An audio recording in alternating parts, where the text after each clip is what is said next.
Hey everybody, good morning. It's Mike Van Eaton and Ed Squire. Welcome to our January 25th online auction. We're going to start it in just 1 second. If you've never bid with us before, this is an automated auction.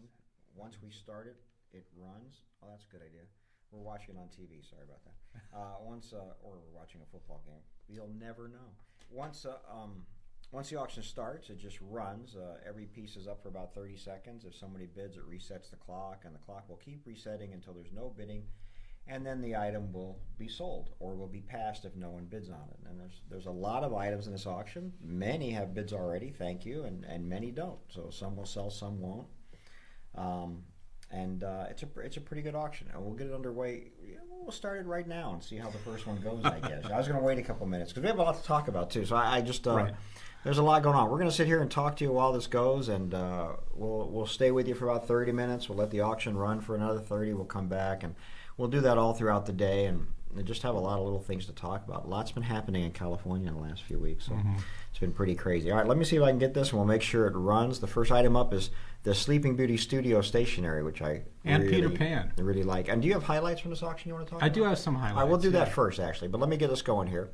I like this stationery, so let me get this up and I collect stationery, and I have my eye on these. It's great to have them. We always say this: they made stationery for every production. Yep. It would be used for the business of the production and then promoting it, and then it's gone. And then it's gone forever. Yeah. And to think about it, why would there be unused stationery? I think that's great. That there's that still some of the stuff still survives. Right. And these are two pieces from the original. Even when they did re-releases, they would redo them. But these are two pieces from the original release. They're great. Absolutely great. Great graphics. Just wonderful pieces all around. I have to ask you about the next piece coming up. It doesn't have any bids, but I have to ask you about this if you remember this. Do you remember Hands Across America? I do remember Hands Across America. All right. So this was Nick. You weren't born. But I remember this. You do? Yeah, people were holding hands across the entire country. Across the entire country. I don't know if it actually went across the entire country or not. But it was a story point in a recent horror film that Us or what? Yeah. Totally was. It totally was. Wow, this is something, and that's why it has no bids. Though I don't think anybody really remembers this. But this was a big deal when it happened. I think it was Michael Jackson was a big part of it. I think, right. And that was a big deal. Everybody holding hands across America, and all the way through Disneyland. That was the thing. Yeah. So they had a line going entirely through Disneyland of people holding hands. And I thought that was great. Anyway, we're running. It looks like it's running great. Tell me, Ed, what do you like in this auction? What do we got lined up, Nick? I picked out a few early on that I like to talk about. Sure. Let's. I'll start with the early ones. Our first one, we've got Lot 49, a Mickey Mouse Barnyard Olympics serigraph. Oh yeah, these serigraphs are just beautiful pieces. We've talked about those before. Oh yeah. These are great. These are put out. This was a company called Circle Fine Art that used to have art galleries in every mall across the country, and were one of the first places where you could purchase animation art. As a collector, that was one of the places you could go and actually see original animation art in the 80s, right? Right. Being sold retail. And so that was quite rare stuff for me. Yeah. It was a great place to go. And like I say, they had them in every mall, and they would have these specialty pieces that were made just for their galleries, and that's what those serigraphs are from. And I know you would see a lot of those around the studio, the Disney studio in the 90s, because they didn't have those available before. No, and they were great decorative pieces, so really, really cool. Yeah. Not bad at all. What else you got? We've got Lot 137, a pair of e-ticket magazines. Oh, so I wanted to talk about this because, I wrote for a couple of the last issues of the e-ticket, right. The Jansen Brothers. But even I don't think I've ever seen that issue number 5, the front one there. Features stories on the 20,000 Leagues Under the Sea walkthrough, and those first few issues, the first 6 or so, the Jansen brothers were basically just copying them up themselves, and they were selling them for the price of 3 postage stamps. Well, so just to back up, E-Ticket magazine. This is not a cast member magazine. This was something somebody was doing just about Disneyland in general. This is totally fan created. The Jansen brothers grew up loving Disneyland. And they were in the 80s, starting in the late 80s, they were interviewing people like Mark Davis and Wally Bogue and people that were involved in early Disneyland. And they were doing such a good job of it that Dave Smith gave them unprecedented access to the archives and photo library. Really? So, because Dave was like, they're catching, they're doing, catching the history, the oral history of the park that we weren't. The studio wasn't at the time. Wow. So, of course, we know the e-ticket magazines are valued by fans. They're great sources of information on the rides, but that issue number 5 is extremely rare. And rare because they were making these homemade, they just didn't make a lot of them. At that time, it was homemade among basically their friends, and the word's getting out, and they're like, hey, we'll give you a copy for free 3 postage stamps, you know? So they're basically covering their shipping. Wow. And after that, it grew to a big, and you know, the Disney Family Museum owns the e-ticket magazine now. They bought it from them. No, I didn't know that. Yeah. It's not publishing new, but they have the rights to the articles in the magazines. Yeah. That's very interesting. So I that's had an no interesting clue on lot. that. I want to Yeah. watch how that does. All right. Yeah. Next, this is my favorite. Lot number 167, a River Belle Terrace Hormel stained glass sign. Yeah. It's my favorite too, only because it's all about food. But anyway, that's, Well, it's hard to say. This is a beautiful piece, and the photo doesn't do it justice, but it's very large. And when you see it, you are just transported to when you're in Disneyland at the restaurant, making your choices from the little serving stations and stuff. It's just that, and it's a beautiful, beautiful piece. that's very, very cool. Very, Yeah. very cool. All right. Next, we've got Lot 254, Disneyland President Jack Lindquist's name tag badge. Okay, so I had to put this in here because, Okay. you know, I love the name badges anyways, but this is a Disneyland president's badge. Yeah. Period. Do I have to say anything else? And you could call him Jack, not President Jack. You know, why doesn't it say President Jack? I would think it would say Mr. Do you want to go into Walt? Mr. Lindquist. This is all Walt Disney's first name policy. Really? Started with Walt. He said, "Call me Walt. Don't call me Mr. Disney." Cast members call each other by their first name, including Jack Lindquist, Really? including Michael Eisner.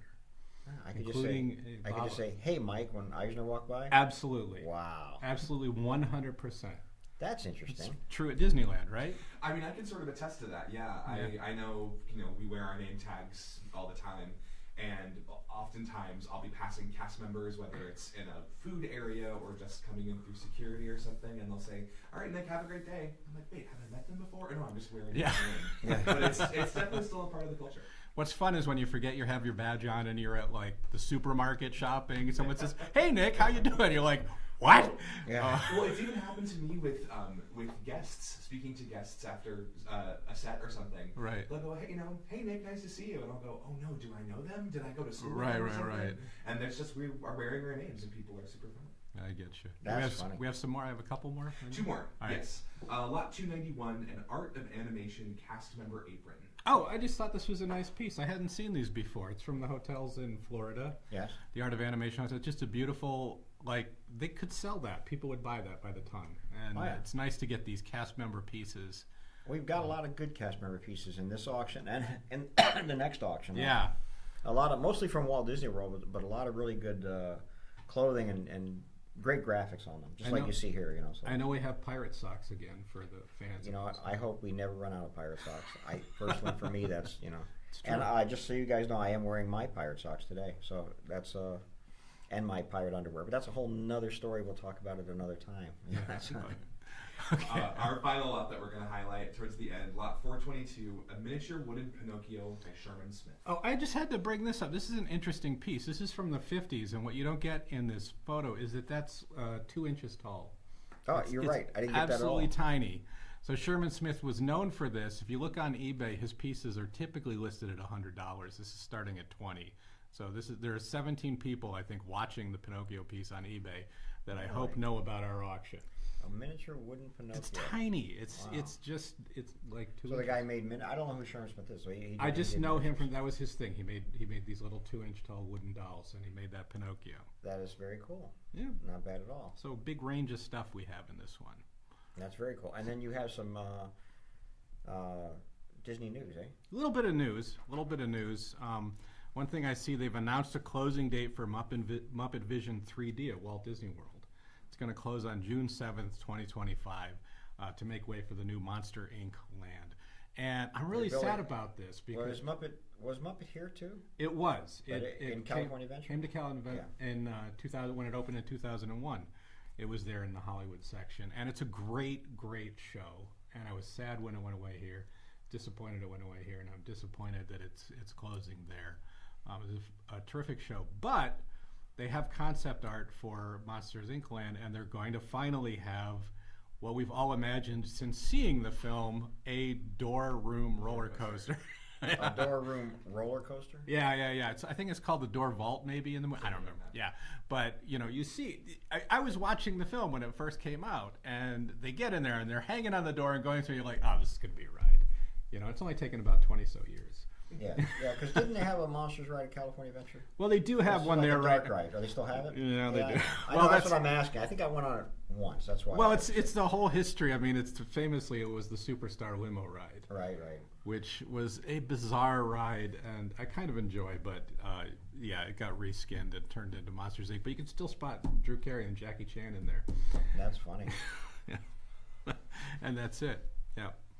Well, that's the one piece of news I have. Aside from it's interesting that for 2024, Disney was the only studio to have films in the $1 billion worldwide box office. They Really? have 3 films: Inside Out 2, Deadpool and Wolverine, and Moana 2. Wow, that made $1 billion worldwide? Yeah, it made over $1 billion. That's a little bit of a comeback because they had a lot of films that didn't. Right. Inside Out 2 was 1.6. It did really well. The next closest contender was Despicable Me 4 with $960 million. Wow. Oh, you mean no other films made $1 billion? No other films made $1 billion. Except for those 3? Those 3. Wow. Yeah. Well, the box office is trying to make a comeback still from COVID, I think. Yeah. I can honestly say I've probably been to the movies twice since COVID because it's just we just got out of it, and I really sort of miss it. But same for me, and the change in movie marketing now. I was thinking of I really wanted to go to El Capitan to see the Bob's Burger movie just for fun on a giant screen, and then it was already on Hulu while I was looking up dates. I'm vacillating between seeing Wicked. I'm sorry to all you Wicked fans in the theater or seeing it waiting. It's on streaming now, and it's cheaper to stream it than it would be to go to the movie theater. So I have to decide between that and every Oscar-nominated film I try to see, and most of them I can see streaming now rather than in the theater. Right, makes a big difference. I just don't know, but I'm doing my best to get back to the movies because I do. Once I'm there, I really enjoy them. Really do. Well, certain movies the experience seeing them with a full audience and in the theater is there's nothing like that. And but with Disney having these $3 billion, I'm sure that helps a lot because I know they had a lot of Marvel flops, like the Marvels, for instance, right? Marvels, and what was the other one? I'm going to think for a minute. Craven, but that was a Sony Marvel film. That was a Fox Marvel film because they have their rights. Yeah, Sony. No, Sony. Sony. That's right. Yeah. Craven is a Spider-Man villain, and Sony has Spider-Man, even though he's been in the Disney ones. But so Craven and Morbius and Madam Web. Notoriously bad. Did not do well. For that, and of course the Marvels didn't go anywhere. And I'll give it a shout out though. Sony did do the Into the Spider-Verse, though. Yeah, they did good with that. Consider the best Spider-Man movie. Sure. Yeah. And what about the Eternals a few years ago? Mufasa. How is Mufasa doing? Has it opened? Yeah. Has it opened? Yeah. It may have opened and closed by now. Yeah. If only there was somebody here who could look it up for us. Yeah, I wonder who that is. Yeah. That would be so cool if you could. I'm just curious. I don't know how it did because I didn't see it. It didn't interest me, honestly, and I doubt it interested a lot of people. My cat liked the first one. Your cat did? The cat was mesmerized by the CGI lions. Someone says Mufasa is doing a little, not quite as well as Mario 3. I think the big animated hit, honestly, has been, or the one that's getting the best reviews is, believe it or not, Sonic. Sonic Part 3, nothing but great reviews on it. Again, a movie I haven't seen, but staying in the animation theme, not just the Disney theme. That apparently is a really good film. I have to see the first 2, or I'll just be lost if I go see Sonic 3. Yeah. Mufasa released December 20th. December 20th. So it's been out. It has been out. Yeah. But I didn't care for that the first Lion King live action. I was I'm still okay with the animated part of it. Yeah, we keep talking about this, the live action adaptations of the animated films. I get there's a market for them. There's a new generation that might be the first Beauty and the Beast they see, or is that right? And I didn't mind Beauty and the Beast, honestly. I didn't mind it at all. But for some reason, the animated animals and stuff just I'd rather, if you're going to animate it, just animate it. They do seem to be largely commercially motivated rather than artistically. I'll just leave it at that. Yeah. Yeah. Oh, this guy said he meant Sonic, not Mario 3 just now. That's great. Yeah. So also in the news, I don't know if you folks that are watching are from California, but we had a couple fires last week. Yeah. Or the last couple of weeks. The last few weeks. Yeah, it's been really crazy here, really interesting here, and I know a lot of our people are from Florida where they have hurricanes, and of course here we have earthquakes and fires seem to be the norm. But this was quite interesting, and it made me start to think, because we had one break out about 2 blocks from our gallery. Up the hill, right? Yeah, just up the hill here. And it was, I was watching TV, and all of a sudden I'm seeing our street on fire, where the gallery is, and I'm going, uh-oh. Yeah. And it sort of freaked me out just a little bit. That one did. We were already freaked out, My partner was already packing a bag, getting everything ready to go, but the one here made me think, gee whiz, if I had to run to the gallery, what would I take? I was thinking that too. It's like, just imagine it. We're at work, even if we're at work, and it's like we have to evacuate. I'm like, something's going to get put in my car. I don't know what, but. When I first opened the gallery, which is 30 years ago, right? We had the Northridge earthquake, right? Even pre that, and I was in a really small space, like about a 200 square foot space. Well, I was able to take my Jeep and load everything into my Jeep that I had in the gallery, right? Because when the earthquake hit, it knocked out all the windows, and people could, anybody could walk. It was just crazy. And then across the street from where my gallery was all on fire during that earthquake. So I said, man, I'm taking all my stuff out of here. But it was no problem. I could do it, right? But now here in this location, which is 12,000, 14,000 square feet, and just chock full of stuff, I'm not sure what to take. And I really had to think about it. And I'm telling all you guys who are collectors that at some point you may have to think about it too. It's always something to just keep in mind.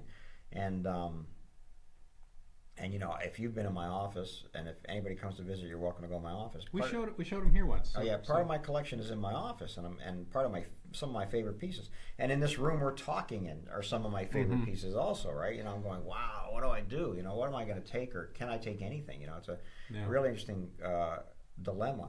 And oddly, I was talking with a big collector about 2 weeks before the fire, and we were interviewing him, and one of the questions we asked him was, what would you take if there was a fire? And his answer was, I don't know that I could take anything, which I thought was odd. And his explanation was, I think if I took one thing, I would regret not taking something else, and then I would always have this regret that I took this instead of that.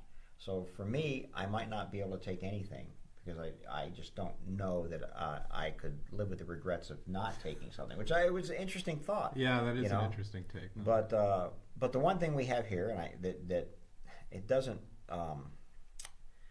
It wouldn't replace the loss, but knowing that you have good insurance and something that covers you for all this, and we're fortunate to have that here, is a little bit better. But I still keep looking around going, I walk around the gallery going, I'd have to take that. So, I better be able to have that in my car. And some of these pieces wouldn't fit in my car. It's just another issue. Right. So I have to put them on the roof of my car. You get to, of course, insurance is a great thing, but then we get to thinking about what is irreplaceable. Like some of these traction posters. Sure. There are very, very few of them around, but those are very hard to move. Yeah, well, just like we have next to us, you can't see it, but a cassette of Fritos. There's only 2 of those we know of in existence, and so that goes. Then there's only 1 in existence, and then you can't see that Winsor McKay poster over there, but there's maybe 1 of those or 2 of those in existence. We'll put a photo up later on. Yeah, but there's just not. They just don't exist. So they're gone. They're gone. And so that changes the bar of what you're picking out of the room. Like, I can't go through there and go, how many of those exist? Yeah. Yeah. Because for me, I have this this one-of-a-kind cassette of Fritos poster, but I might like that Simpsons cell better. I don't know. You know what I'm saying? I may say, that means so much more to me for some reason. This little cell that's not worth that much. That I'd hate to see that go. But again, I'd hate to see this high-value piece go. Right? There's a sentimental thing. So it's hard. Well, sentiment is different too. I mean, I have a small case at home that's stuff that my family gave to me and stuff. That would probably be what I get first. that's the first thing you grab and get out of there. But that's just it's a difficult question.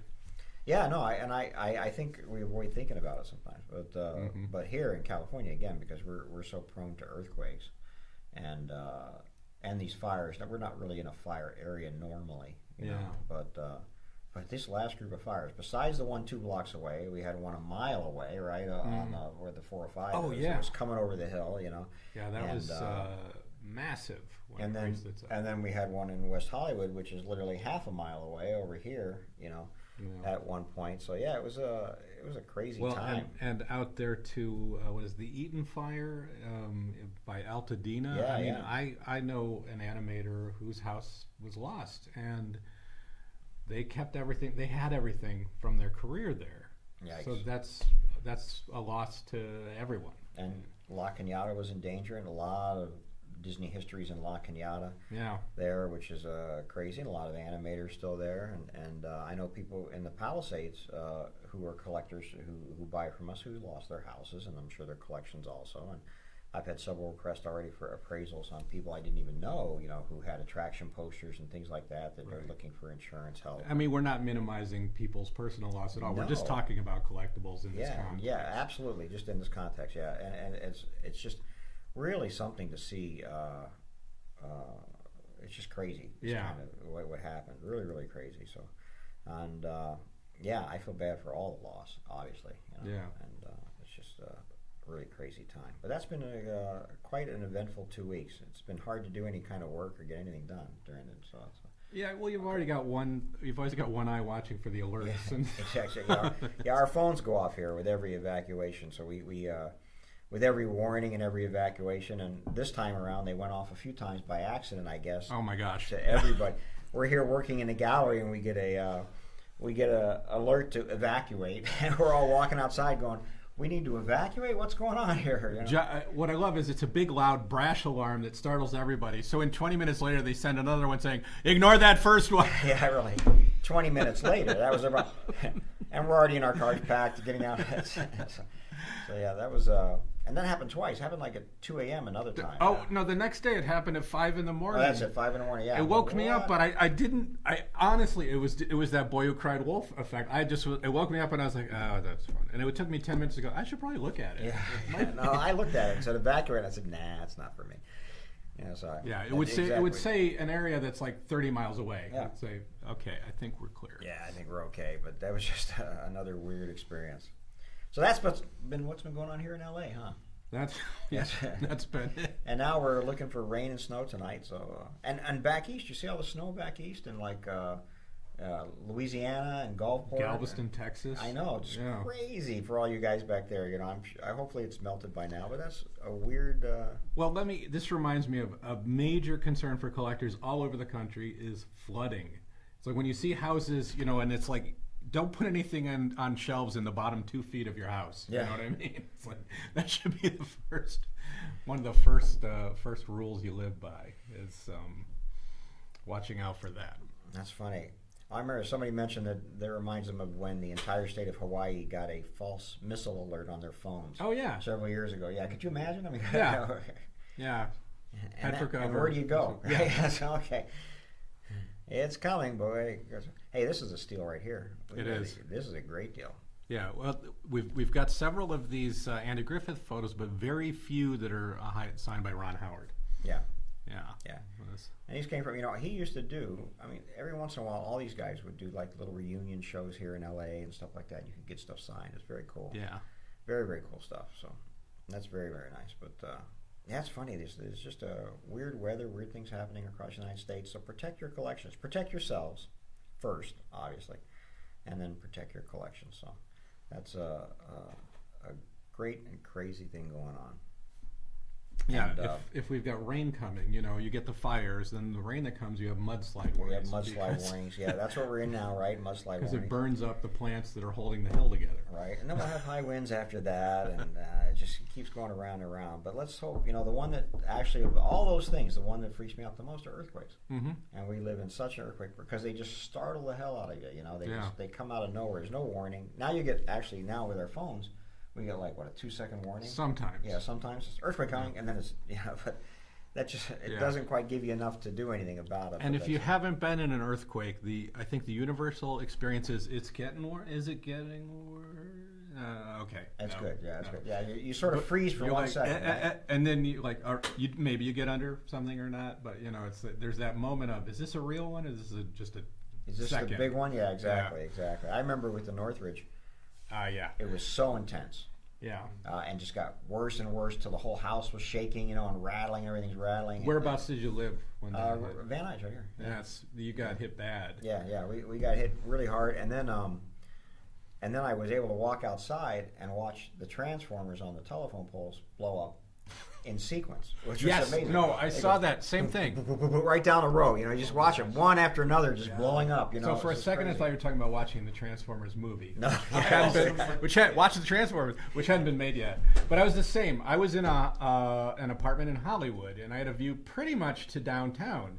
So the earthquake wakes me up. Luckily I was a little bit up the mountain, so we weren't shook too bad, and I was on the ground floor. But I looked out, and then it's boom. Green, explosions all over the place. It was crazy. Yeah, it was crazy. And for me, I had to make sure everything was safe in the house, the gas was off, things like that.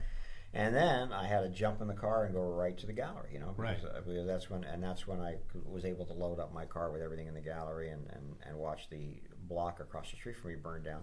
But it was quite an experience. Those are, and I've had one now. I don't need another one. That's the kind. And the other thing about earthquakes is the big ones only come at night when you're asleep. I don't know if you noticed that, but that's exactly when they don't come in the daytime. And no one's done a study on that, but I'm telling you now, they only come while you're sound asleep, just enough to wake you up. I remember there was an aftershock to that one that was big enough. It was a couple days later, and I was on Magnolia, stopped at a light, and I see these people by the street sort of tense up. I'm in the car, you can't feel it as much. Right. But I see these people standing tense up. And then I noticed the wires are waving around, and I looked left. There was a swimming pool in a public park there, and the water's doing that. Oh, okay, Yeah, your car shock absorbers absorb a lot of that. If you shake a little bit, it feels normal. Yeah, so, Well, especially in my car, that shake is normal. So yeah. Driving my car is like being in an earthquake. So there you go. I mean, that's part of the feel of that whole entire thing. So can I ask you about the next lot here? This I hadn't heard of this before here. This Fufu. Yeah, Fufu 47. I don't know anything about Fufu except for this photo. It was a comic strip. Yeah. Yeah, it was a very, very popular comic strip at the time. And when does that date to? About 50s, 60s? No. I'm going to tell you it's 70s. Wow. I think. I don't know what the description says about them, but we'll see it in a minute here. But yeah, I was just curious. I was really into comic strips when I was a kid, and this was not familiar to me. And it's a promotional photo, which is 80s. Rare. 80s. Oh no! This is he was a comic strip, but this is from a Allison Bachelor television series. See, it says right there. I'm not familiar with that name, Allison Bachelor.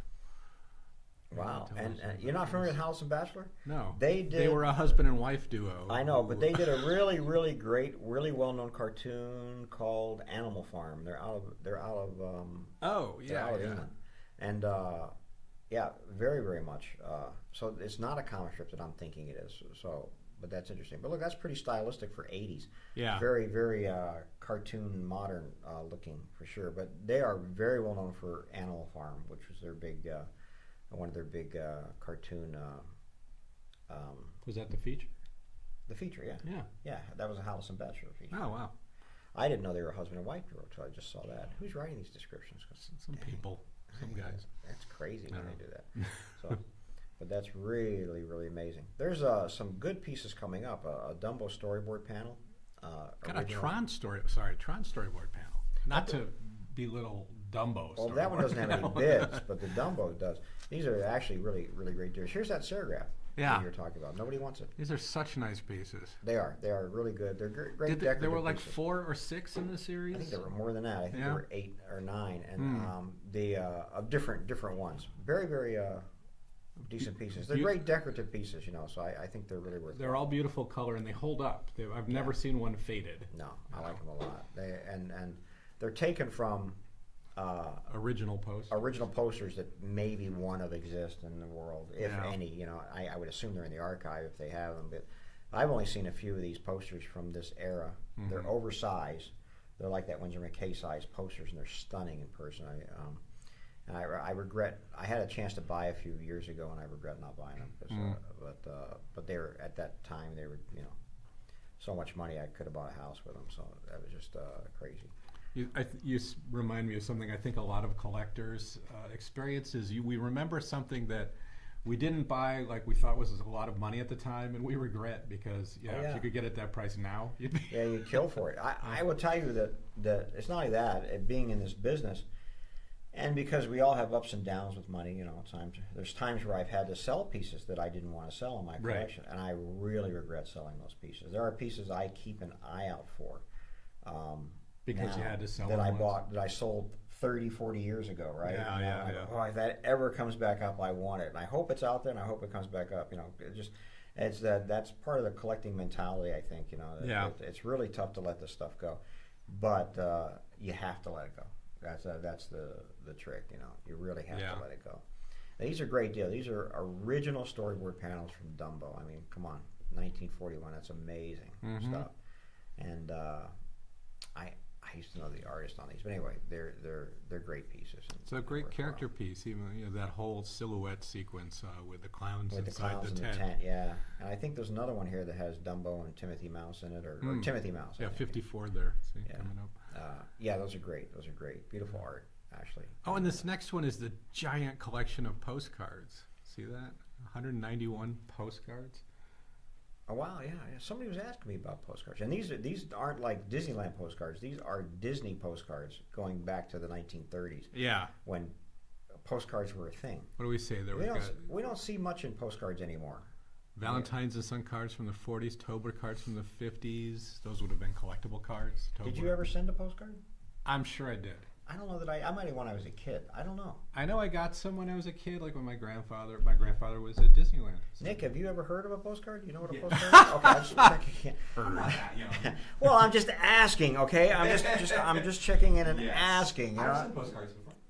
There you go. Wasn't the joke always you'd get the postcard and you'd mail it and they'd get it after you got home? Yeah, that was the joke. That was always the joke. See, we used to drive across the United States, my family, when I was a kid. You're talking the early 70s or so, and I do remember stopping at like tourist stops and getting a postcard and sending one to my friends.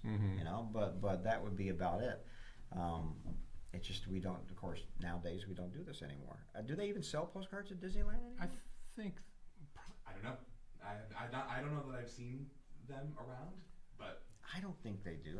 I bet if they do, well, the most recent we've seen are like a pack of 10 Star Tours postcards. It's that kind of thing. Maybe for the 70th. We're doing the 70th anniversary this year. Maybe they'll do something like that. I don't know. Let's bring postcards back. Maybe, platinum celebration. When's the last time? I think I would send wish you were here, and then you send it off to people. Well, I love if you look at early postcards from the 1910s and 20s. You could find those in bookstores and you read them, and it's all like Uncle Albert still has his cold. I mean, it's like the most dry, It's a picture of Niagara Falls and says, Uncle and we've seen them on a lot of the early Disneyland postcards. This is a grand place. You would love it here. We spent the day and saw the jungle. Something like that. It's very, very, yes. It says here, Cat Mom says she bought some last year at the park. Oh, okay. So there you go. I'm assuming it's a she because it says Cat Mom. So, but correct me if I'm wrong. But anyway, but that's great. That's good. It's good that they still do them. I'm going to have to look for them now. Next time I go to Disneyland. I was there a few weeks ago. I want to talk to you about that. Oh, right. Yeah. We'll come back. When we come back, we'll talk about that because I was there a few weeks ago and I had some interesting experiences and I ate some interesting food, and which is the reason I go to Disneyland. Here's this Timothy storyboard panel, which this is beautiful. Yeah, these are excellent pieces. Really. I love a piece like this that really tells a story or it shows a scene. I think.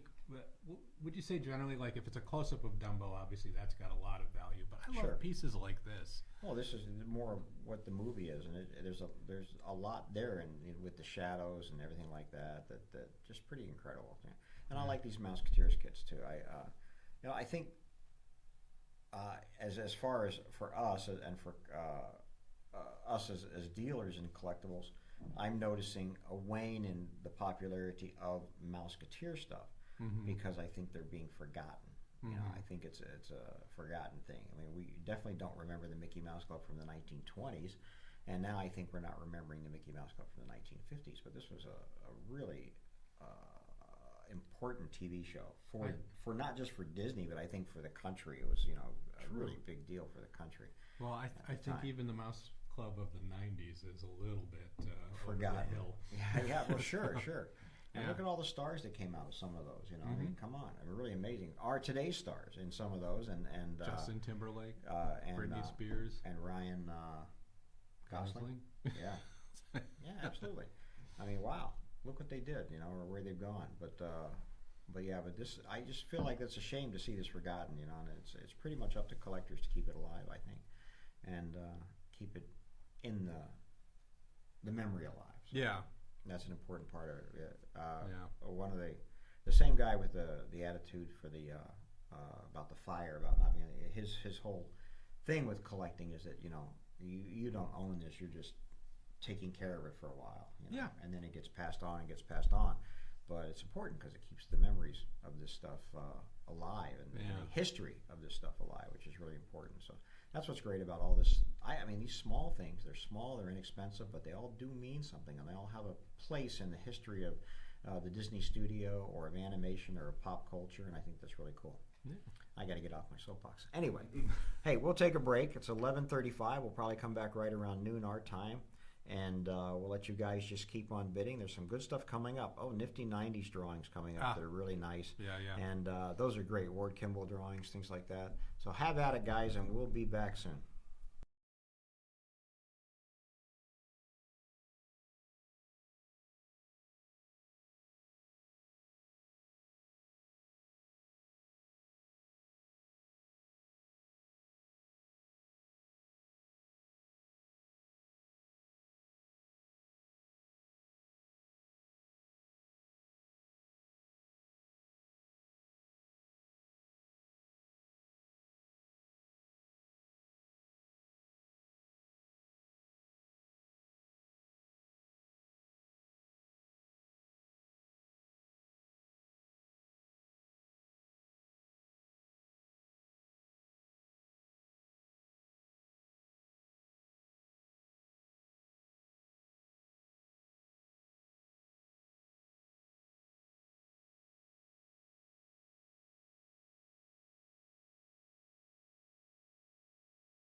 Hello, everybody. We're back. Mike and Ed, thanks so much. And Nick, Engineer Nick, we call him. Thanks so much for the bidding. Everything seems to be moving well. We appreciate that. Ed, what do you want to talk about? We should talk about Bob Clampett and Jay Ward. Who? Bob Clampett and Jay Ward. Gosh, who is Bob Clampett, Ed? Well, Bob Clampett was a Warner Brothers animator. Warner That's what Brothers, he's not best familiar known with it. for. He also created Beanie and Cecil.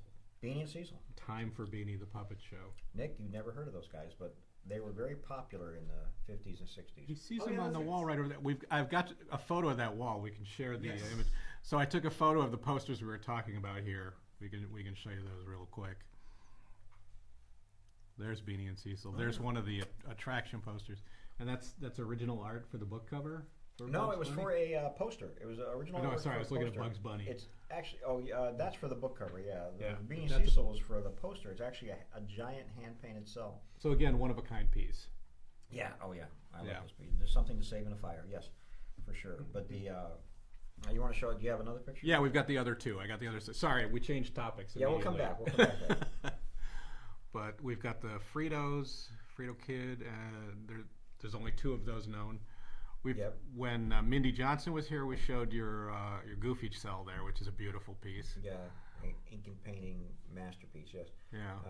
That's the Casa de Fritos. Like I say, it's just a cool attraction poster. And then the Windsor McKay poster, which how old is this? This would be 1914, 1913. So what does that make it? 120. No, wait, 113, 14 years old. Jeez. Yeah. So this was a silent movie. Windsor McKay, who was this groundbreaking. He was a political cartoonist, but he had a vaudeville act where he did quick drawing, I guess, or speed drawing. Yeah, quick drawing would be something different, and but it would be. But speed drawing, and then he got this idea when motion pictures came out to add into his vaudeville act.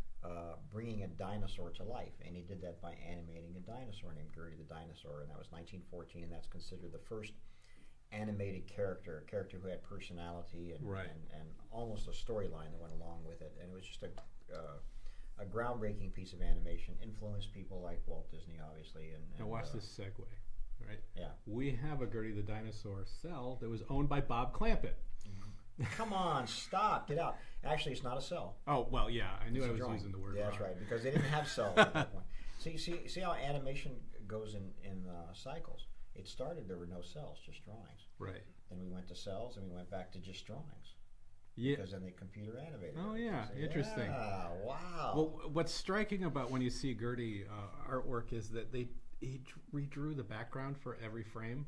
Mm-hmm. And it doesn't flicker in the film. That's what's amazing to me. You don't see any, He actually had one assistant, and that assistant's job was to redraw those backgrounds. Draw the cliffs. Yeah, draw the cliffs in the background in every single frame. And amazing, again, animation in general is very labor intensive, but if you can imagine one guy, making this 8-minute cartoon is pretty incredible. Right. Yeah, and timing it because he did a vaudeville act about it, right? So he would talk to the dinosaur, and the dinosaur would have to do what he said. That was the whole idea of the vaudeville act. Because at that time, nobody knew what animation was. So this creature on stage, people thought it was a giant puppet. They didn't know what it was. They couldn't figure it out, because it was so new.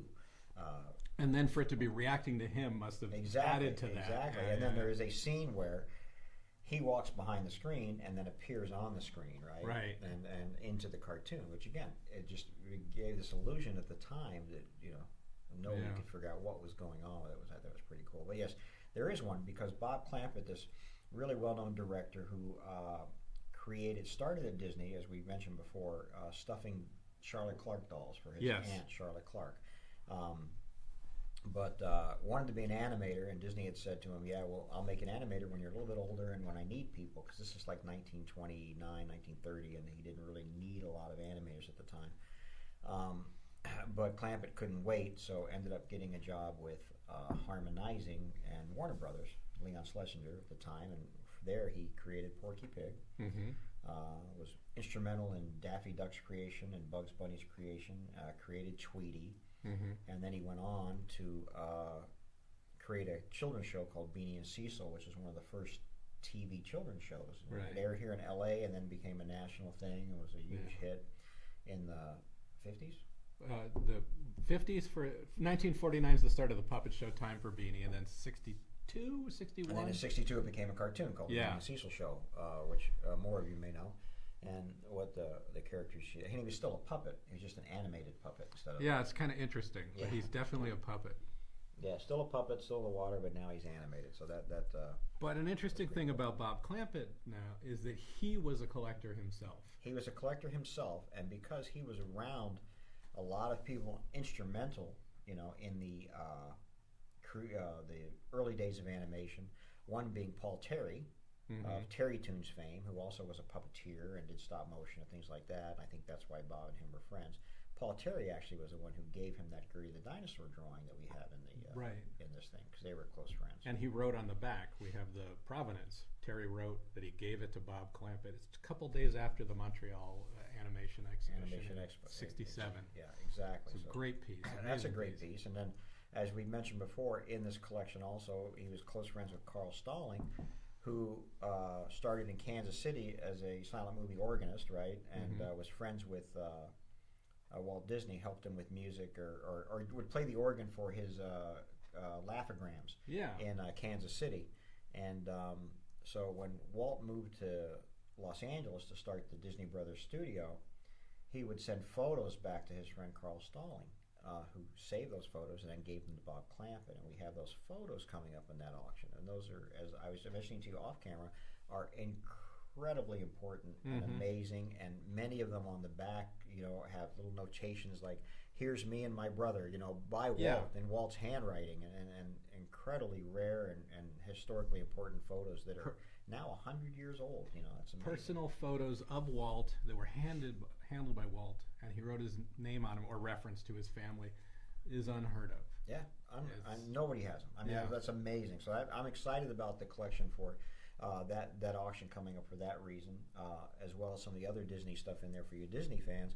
But then on the Warner Brothers side, it's an incredible collection of the history of the Warner Brothers studios and the beginnings of their characters you probably don't know, Bosco, Foxy, things like that, which were the beginnings of what became Looney Tunes and Merry Melodies, and then went on to become Porky Pig and Daffy Duck and Bugs Bunny and all those characters that we do know and remember. And it's an incredibly good collection that tells a great story of the history of animation. That's coming up in March.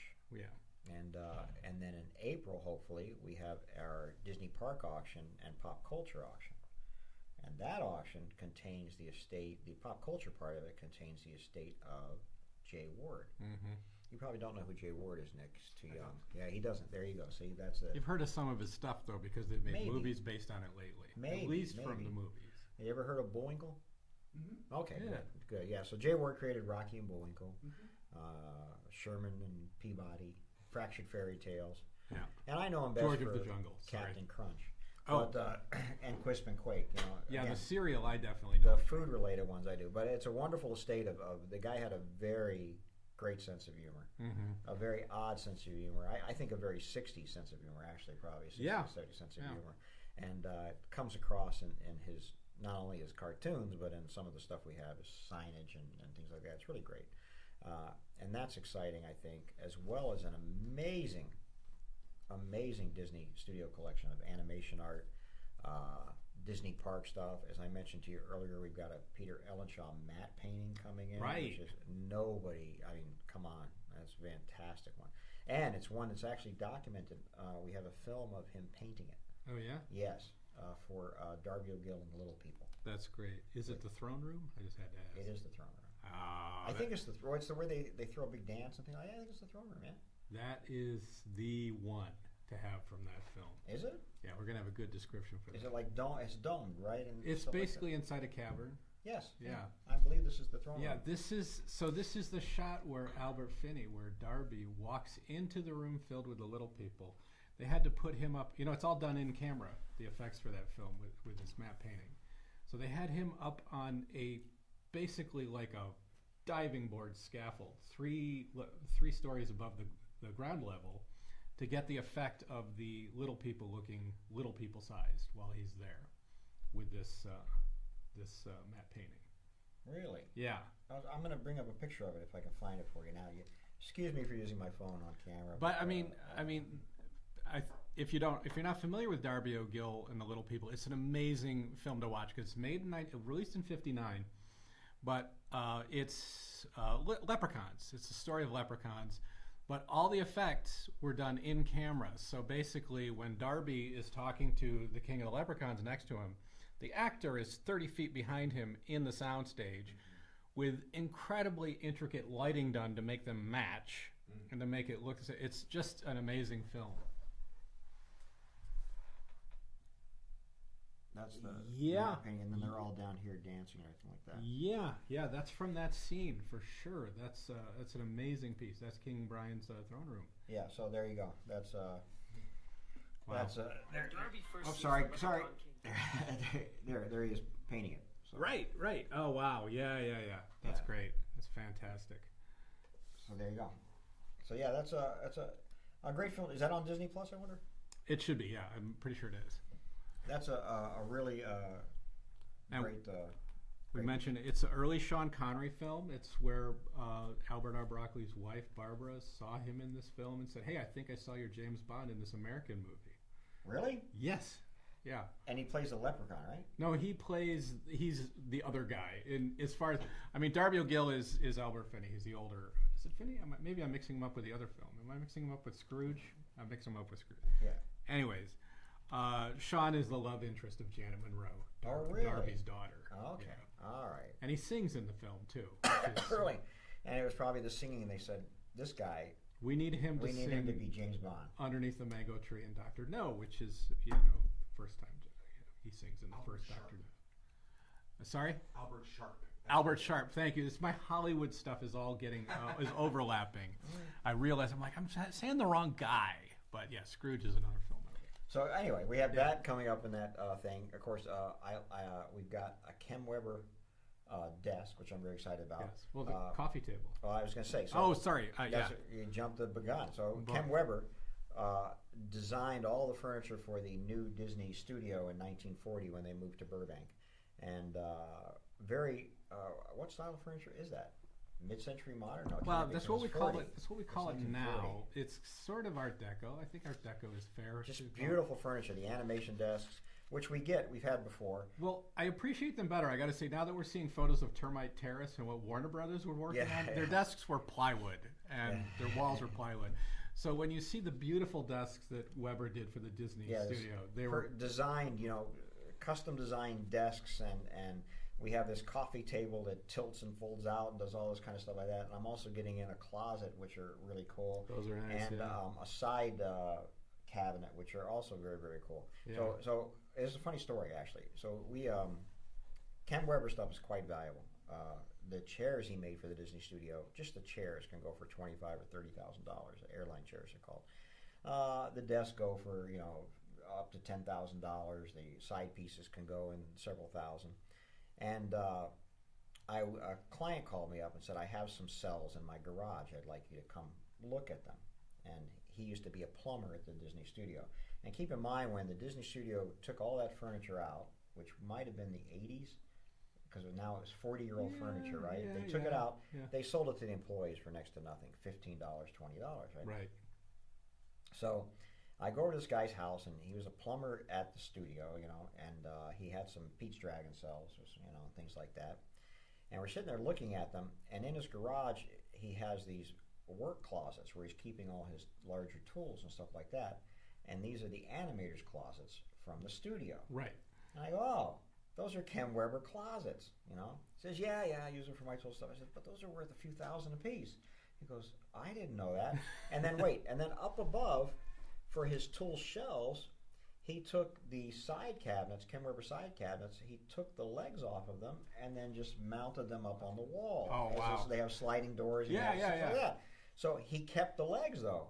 And I said, "Put these back together." So we have a closet from him and a side thing coming from him that have been in his garage since the 70s.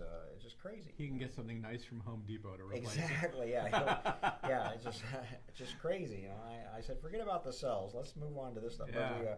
But anyway, there's those Ken Weber pieces in there. There's, of course, Disney Store displays, which I'm excited about. great animation art, and great park stuff. We just got more park stuff in today. Great signage and things like that. It's a very strong auction that's going to happen in April between pop culture with the J. Ward collection, and also has Yellow Submarine cels, which I'm excited about, and some great early Simpson cels, which I'm also excited about.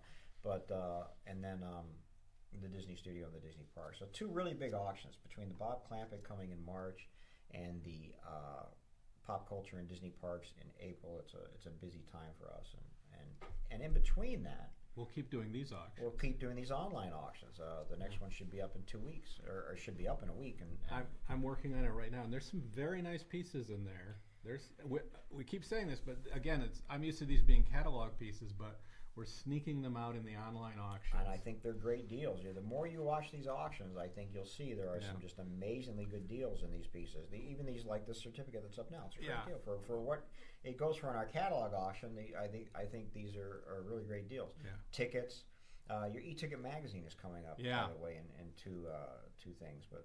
But I think that's really important.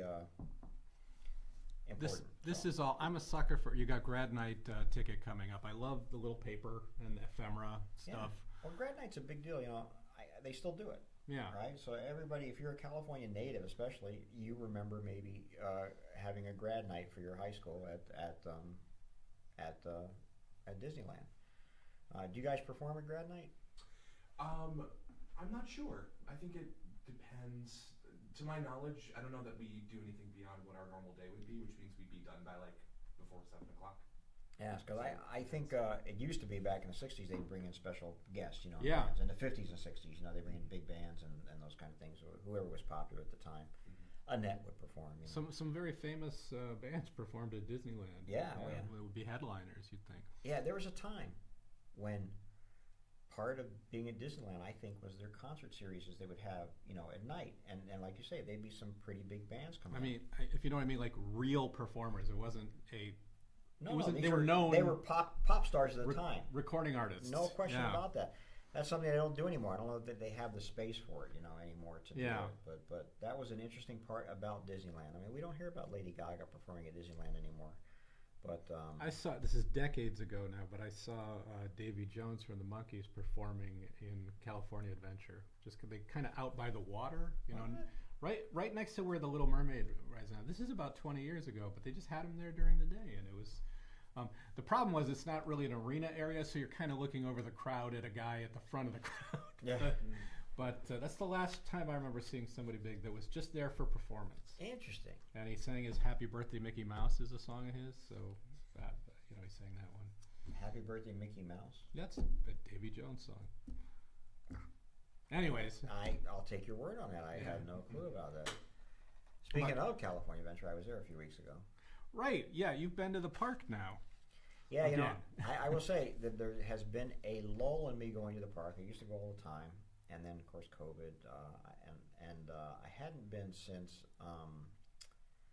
I'd been maybe once since Star Wars Land opened, maybe twice. Mm-hmm. Is it called Star Wars Land? No. What's it called? Close to Star Wars Land. That's fine. Yeah. It doesn't But have land. Galaxy's Galaxy's Edge Land? Galaxy's Edge. There's no land on the end of it? No. That's Is it questionable, considered a land of Disneyland? I suppose so. I think I've seen them say kind of it's some kind of weird, like it's not a full land, but it is its own thing. It's certainly its own area. It takes a bit to get there from Frontierland. It's Frontierland and I think Fantasyland. You can the other one. Country Bears, which is now what is that now? It's Bayou Land or something. Hold that thought. This is that's the e-tickets, the e-ticket thing. So does this have pictures of the walkthrough in it?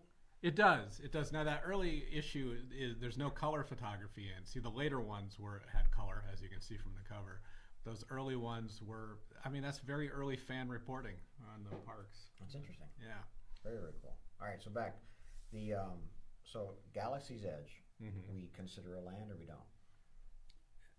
I don't think we consider it a land, but it's not Frontierland or Bayou Land or Fantasyland. I would consider it a land. I mean, you walk into it, right? Mm-hmm. It's sort of you get immersed in it. You're in a different world. Yeah. Mm-hmm. I would have to be a land, I would think. I think of it as one. Yeah. I mean, I think of it as one too. I'm just talking. I don't know why they don't call it that. I mean, it's not a part of any of the other lands. I would consider Critter Country or Bayou Land a part of Frontier Land. See? Right. So is Galaxy's Edge, is that a land that has an embassy in Tomorrowland with Star Tours? Like they have a... Oh, that's an interesting thought. And the Jedi Academy used to be over there. That's And right. That's an interesting thought. We could have embassies on Main Street. Where you could go into the Galaxy's Edge embassy and make your reservations for the Connect to City Hall or something. there you go. for the restaurant and stuff like that, or get a special pass, a special visa to go into Galaxy's Edge. You know, You can because have of the- stamped at all the points. It's supposed to be a so you world of get fantasy. Yeah, exactly. It becomes a world of bureaucracy. But Yeah. tell us about your visit. All right, so first off, I will say this that we were had the opportunity to get a guided tour at a very inexpensive price. So there was 10 of us, and it was really worthwhile. Pretty much the price of a ticket to get a guided tour. And so I had been on one guided tour before, so this was a nice treat. And so we met our guided tour guide at California, at the Grand California. That's where you meet, you know, and then she says hello and says, what do you guys want to do today? And we said we want to eat, and so we went and ate because that's really all I wanted to do. And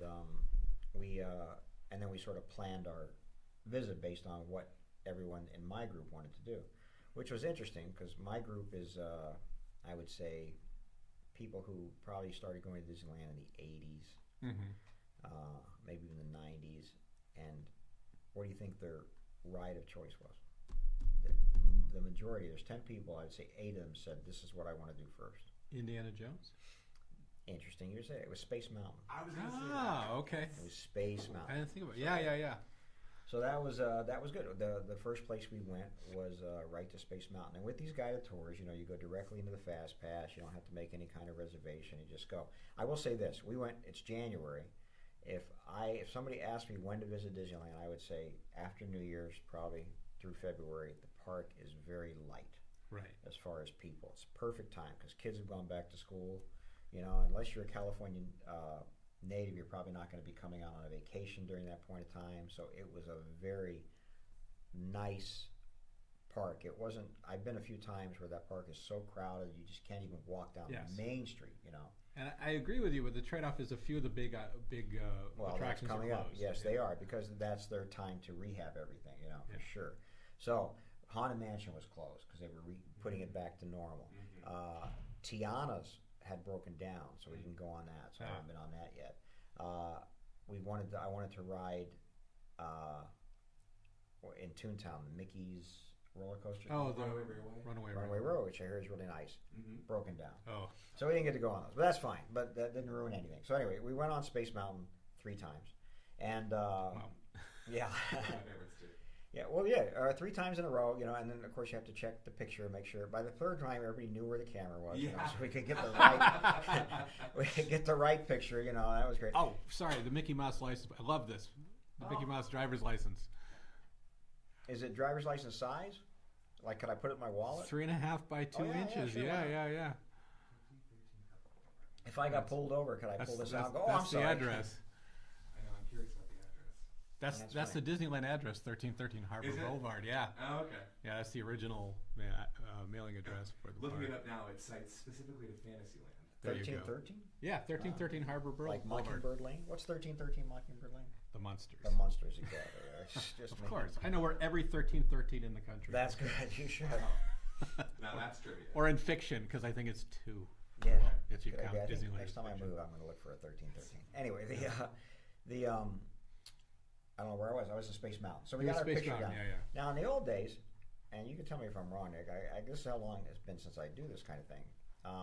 Used to be you'd see your picture on the wall, right, when you come out, and then you could go buy it. Yeah. But what I noticed was everybody was just taking a picture of the picture Yeah.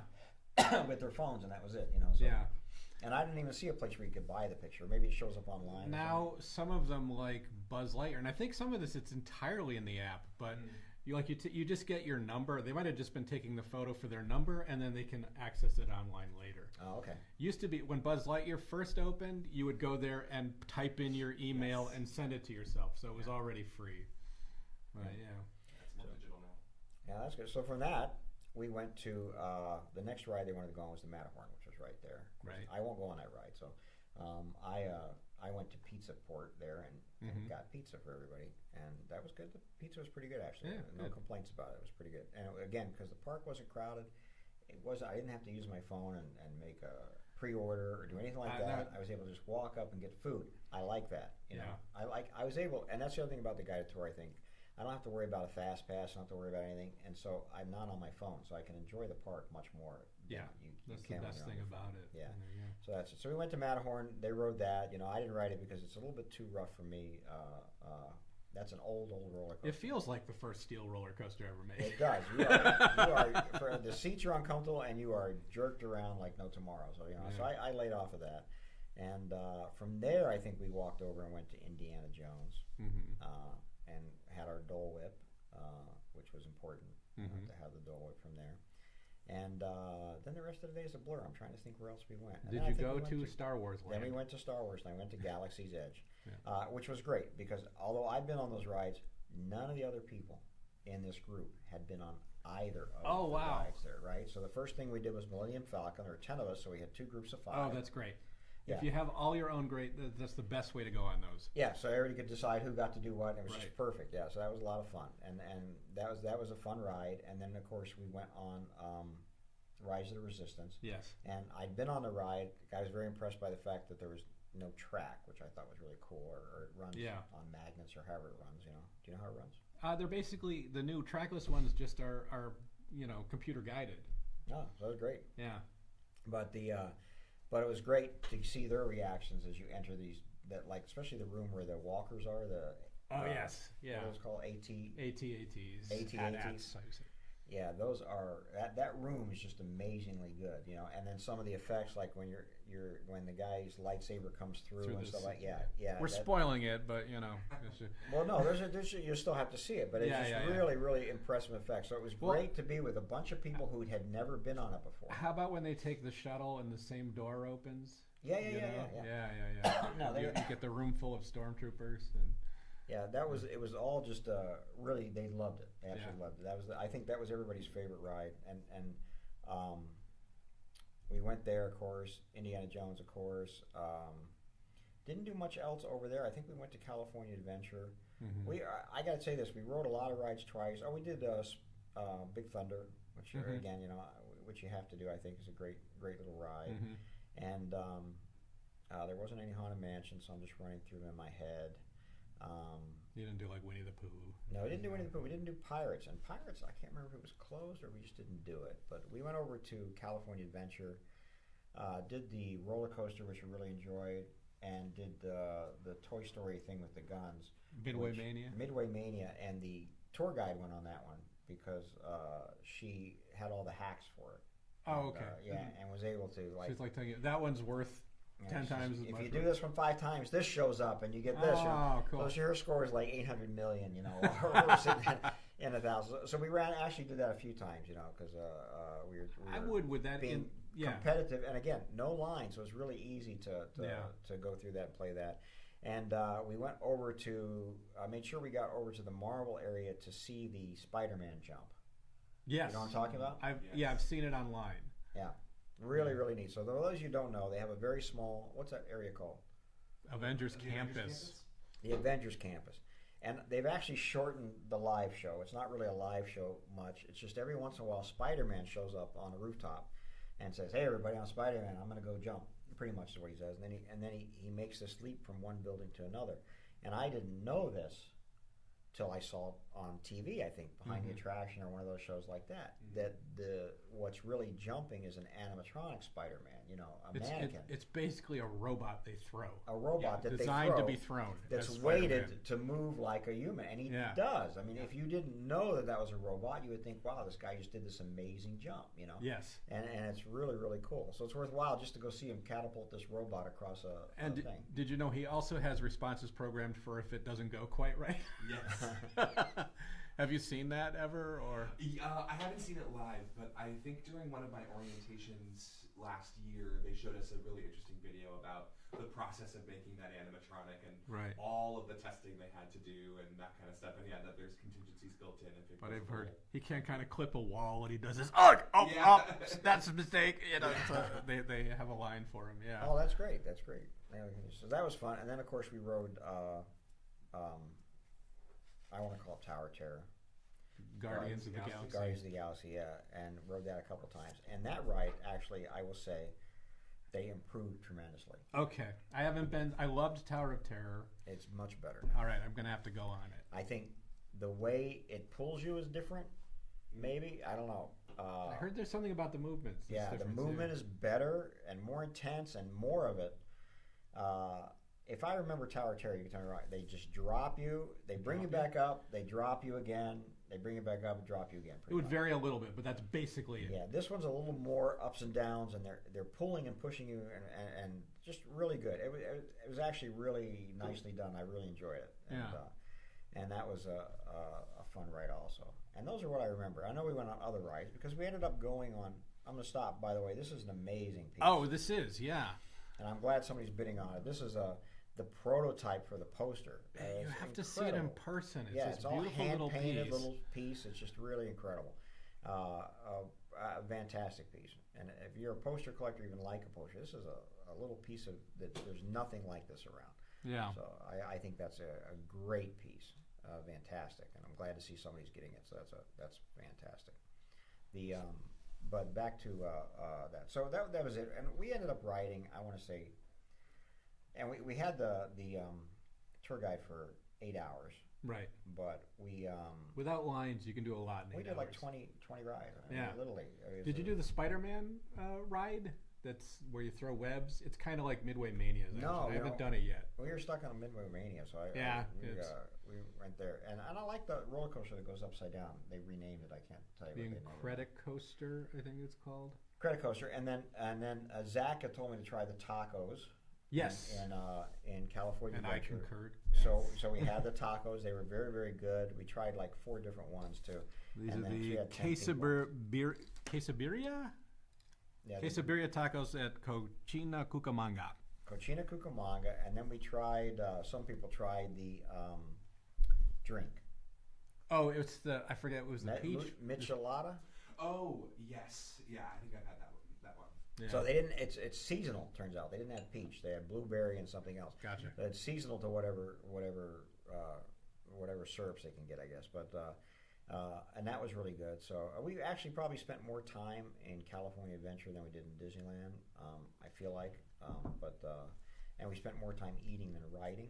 I feel like, which is fine. I don't have any problem with it. But it was a good trip and Nice. very enjoyable. And again, I can't tell you folks enough. If you're going to visit Disneyland, this is the time of year to go. It's perfectly just a great balance of crowd. Yeah. You know, so nothing is a terrible line. And same thing. I was just talking to somebody who goes to Universal over here by us. We have Universal Studios. Mm-hmm. He says right now, wait time on the ride is 15 minutes maximum, and he says that's great. You know, you can walk through the park and enjoy those parks. So this might be the time to vacation in LA. I don't know. Yeah. I mean, besides the fires and the floods and all that kind of stuff. I mean, besides that, it's a great vacation. Yeah. So that's it. But that was my experience there, man. It was a really nice time. Very cool. Yeah. Very cool. All right. Well, you guys keep bidding. Let's take a break. That ran 30 minutes or so we're in perfect time. We'll come back in about another 30 minutes, see how you're doing. There is something coming up that I don't think... Well, we've got that Uncle William poster. Yeah, it doesn't have a bid. I don't portrait. know if people know what that is. That is a really nice. You want to just stay here through that? Sure. Yeah. So back when the park first opened, there's Uncle William and Aunt... There's a female one, too. I don't... No, you're talking about the park or the Haunted Mansion? The Haunted Mansion, the Uncle William changing portrait. This is one of the first pieces of merchandise for the Haunted Mansion at Disneyland. Right. And they had him and they had a woman. It's very, very rare I don't piece. know her name. And oh my God, my socks are up, Yeah. folks. Now these you'll see in the description, this has holes at both heels and the ball of 1 foot. But if you're getting pirate socks, you want them to be pirate worn. They should have holes. I think those are probably made. I mean, all my socks have holes, so I think it's fine. And, Yeah. I mean, they're great. But yeah, I mean, it's just a great pair of socks. These are quite wearable. I would wear them in the park. I would bound. I think they're fantastic. Now, and the belt that's right after him is a really nice piece. It's a leather belt, and it's got little tiny little reproductions of doubloons on it, like the ones you could get printed in the. Oh, really? Yeah, it's kind of weird. It's a really nice detail to it, but there's no way you'd ever see it, like on the attraction or while dealing with the cast member. One of those wondrous details that they that they had for this. Yeah, there's a couple of pieces coming up that don't have bids, but I think are really interesting. One is again this this Uncle William changing portrait. Also the Haunted Mansion door handle prop. These replicas, which I don't know, I forget when they came out, but I've only seen a handful of them, and I think they're pretty cool. Right. I'll even give a shout out to the next one, this Treasure Island cardboard pirate hat. I know it's a niche collector, but this is paper from 1970, a re-release of Treasure Island. It's just rare to find these in this kind of condition. Was this at a restaurant or something? This looks like a hat for maybe Hook's, Captain Hook's galley or something. It might have been. This is 1970. This might have been given out at the park. It's in promotion of the film being reissued. So where else would they do it? But here we go. This is so rare. I can't tell you. We've seen a handful of these come up for auction, and this one also rare because it's in really decent shape. Because these are cardboard. They would get. I've only seen a couple of these. I'd love to have this in my Haunted Mansion collection. There you go. amazing. Somebody's listening to us. Yeah, fantastic. I know they're great. They're great pieces. Like I say, there's this one and there's a female, and I can't remember her name right now. It's Elizabeth? Maybe. Okay. Yeah. Finding on other. And I don't know what it means, Uncle William. Like if that has any relation to the Haunted Mansion back when it opened. I don't think it was part of the story at No, 'cause opening. the They story might have just was, come up with it. The guy in the magic book, I can't remember his name, was the story that I had always heard. Oh, I gotta look it Phineas? up. Phineas. I think Right? so. I think so. Yeah, that was it. But no, it was just a very unusual thing. But again, very early. They didn't have a lot of merchandise for the Haunted Mansion when it opened. Yeah, the earliest was just kind of related stuff that they got in the park, like the tin haunted house. Right, but they weren't Disney. Not at all. Yeah, like Branded. this is Haunted Mansion Disneyland, right? Yeah. This is actually, and that's what makes it so great. This is actually branded for the Haunted Mansion. Yeah. And that was what was rare about it. Like I say, I've just seen so few of these, so I'm glad somebody got it. I really am. Yeah. And again, this piece too, I think is a great piece. And again, when I see stuff like this, I have to go back and ride the ride and say, okay, well, is the door handles really like that? Because I don't always recognize. I know, yeah, it's the moving one, right? Yeah, it's one of the moving ones. Yeah. Yeah. I think those are great. That mansion has a lot of details. This just reminds me how much I love the details. Yeah, out there, that little stuff. From the wallpaper, everything, And we had the lady here once that designed the wallpaper. Yeah. She lives here in the valley, which I think is really cool. And then again, this is more modern jewelry and stuff like that, which anything Haunted Mansion I think is worthwhile. I think these earrings look really cool. I can't tell what they are. Did you see the earrings? Where's that? See Oh, it? in this set? It looks like One's that's the ballet slipper. yeah, a ballet slipper and maybe her Like a closed parasol. umbrella. Yeah, Oh, okay. yeah. Oh, because it's all her. Yeah, okay, I It's get it. It's the- all Sally it's the- Slater. Yeah, It's all, umbrella and ballet shoe chart. oh, it's all related to the lady on the tightrope. Yeah. I get it now. Now it makes sense to me. See, that's very, very cool. Not bad at all. It's interesting to have a name for her. Yes, She's Sally always Slater. on. Again, Yeah. see, now you have to do research. Who's Sally Slater and where's that story coming in? So I uncovered the name of the guy standing on the dynamite. I was the one that first publicized that he was Alexander Nitrikoff. I found it buried in Dick Irvine's files. Really? Yeah, So, so who we- named him, though? I don't know if it came out of a meeting that Dick Irvine was in or whatever. I don't remember that source, but we found it. We put it in the Disney. It was in the Disney magazine. So I wonder. something like I have never heard that name, but Yeah. I wonder if all these have backstories to them. If they Well, made you know what I'm saying? They see- made a backstory to each one. See, what's tricky about this is they probably did, and they might have had several. But what happens is somebody finds it, and then they say it's official. Yeah, that's coming from Disney. I mean, what difference does it make if it's official or whatever? It's original. That's very interesting to me. Something they thought of at the time. That's very interesting. Yeah. I like it. Now we got to stick around because just a few more minutes because I believe the Hormel glass is coming up. There it is at one. Oh yeah. So It's really it's like it's about big. this big, Yeah, right? it's a beautiful piece. It's big and also True stained glass. And I used to live on Hormel chili. So every time I see the sign, I just want to open a can of chili. And Was that Walt's chili too? I mean, he famously, when they had events at the Plaza Inn, he'd have cans of chili in the back for him to eat. it must have been. Yeah. I would think, since they're advertising Hormel, must have been a sponsor, right? Right. I don't know if they were a sponsor then or a sponsor now. Oh, did you get to see the shop by the Haunted Mansion while you were No. there? Oh, okay. Did not. We did not. I get it's not quite worth going out of your way just to Yeah, see you see, the that sale was place. that's the problem. Because it was already, we knew the Haunted Mansion was closed. We just never went that direction. It never got. I'll over try to that get a way. report on it. There's talk of a bunch of us going to a Tiki Day at Oh, that's Disneyland nice. soon, Yeah, so I'll I get a wasn't look invited there. to that. I must not be on that text stream. I don't know. It's just sort of weird, but that's okay. It was going to be a surprise. Yeah, whatever. That's right. Whatever you say. Have you seen it, Nick? The Haunted Mansion store? No, There's no Dapper Dan's in that area, I guess. You guys stay on Main Street, don't you? we stay on Main Street. Yep. Yeah, we don't ever that's go farther than the refreshment corner and Jolly Holiday. It's just sad because if you go to the real New Orleans, they have people singing in the streets, mostly drunk, Pirates. but I'm just surprised you don't have. Oh, the Dapper real, Dan's not New Orleans Square. You're saying the real New Orleans. the real New Orleans, yeah. So you would think New Orleans Square, they'd have guys singing there. They used to have the jazz trio, right? Whose names I'm going to forget right now, but they used to have those guys for 100 years. Used to play in New Orleans Square, and give it that authentic feel. We're missing that kind of stuff. And then they do have, every once in a while, the band comes out and plays on that platform in front of the Rivers of America. Plays New Orleans songs and throws beads, right? But they used to have sort of more people on those little side. Now those side streets, granted, are pretty tight, but they used to have some people on those side streets, where they're doing the caricatures and stuff like that. So. Yeah, there's still a couple bands that I'm not really sure where they play, but there's still the Straw Hatters are still around, the Pearly Band. They play. I haven't seen the Pearly Band at all. They're still around. But the Straw Hatters, I think, play at the restaurant right there, right? The River Cafe Bell? No, Orleans, or- Cafe Orleans. Yeah, play right there. Yeah. In that little area there. I have not seen the things. Oh, here it is. There it is. Hormel. I'm gonna have to have chili for lunch. And It's really you get what I'm saying, that like when you see it, it's like evokes being there in Disneyland in that weird way with your tray. Like, do I want the beef or the chicken? I don't. It's like, Yeah, it's very Fantasyland. I like it. no, I love it. That's a excellent piece and a true piece of signage. Any signage from the park, I think is really great. So yeah. that's the Well, stuff we've that had looks some great. stained glass from the Cinderella Castle. We but have, yes. We had one from Disneyland too that I remember Yeah, recently. Yeah. But yeah, this don't That's just come up great. very much.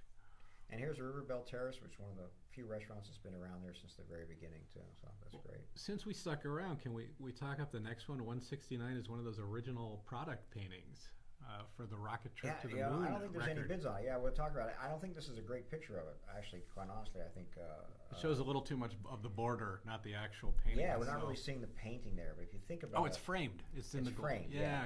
But if you think about it, it's the original painting for a record album. Yeah. I mean, come on. That alone, and it's the Rocket to the Moon record album. I mean, it's incredible. And let's speak to. I'm gonna sound film student-y here, but you've got mid-century. This is futuristic artwork from the 1950s. Rocket trip to the moon, the one-of-a-kind original for that record. Yeah, this is the original painting. I don't. What you're seeing is this weird frame. Yeah. The yellow with the silver border on it, but the Yeah. painting is incredibly good. And it's got the size of the record, which is Yeah. really, really cool. It's a killer It's got the piece. text applique. So to create the record, they basically would have shot 3-color, 4-color negatives of that to print. Yeah.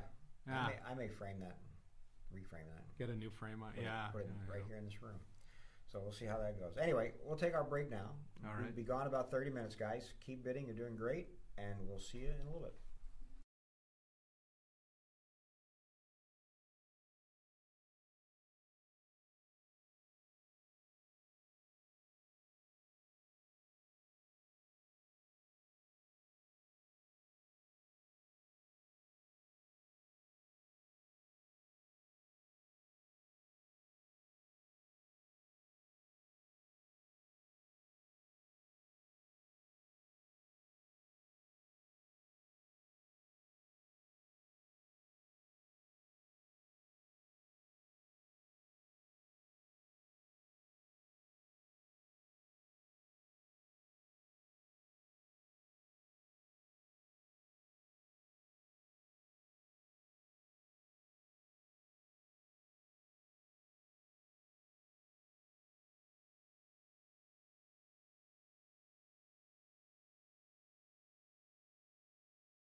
I was off by 100.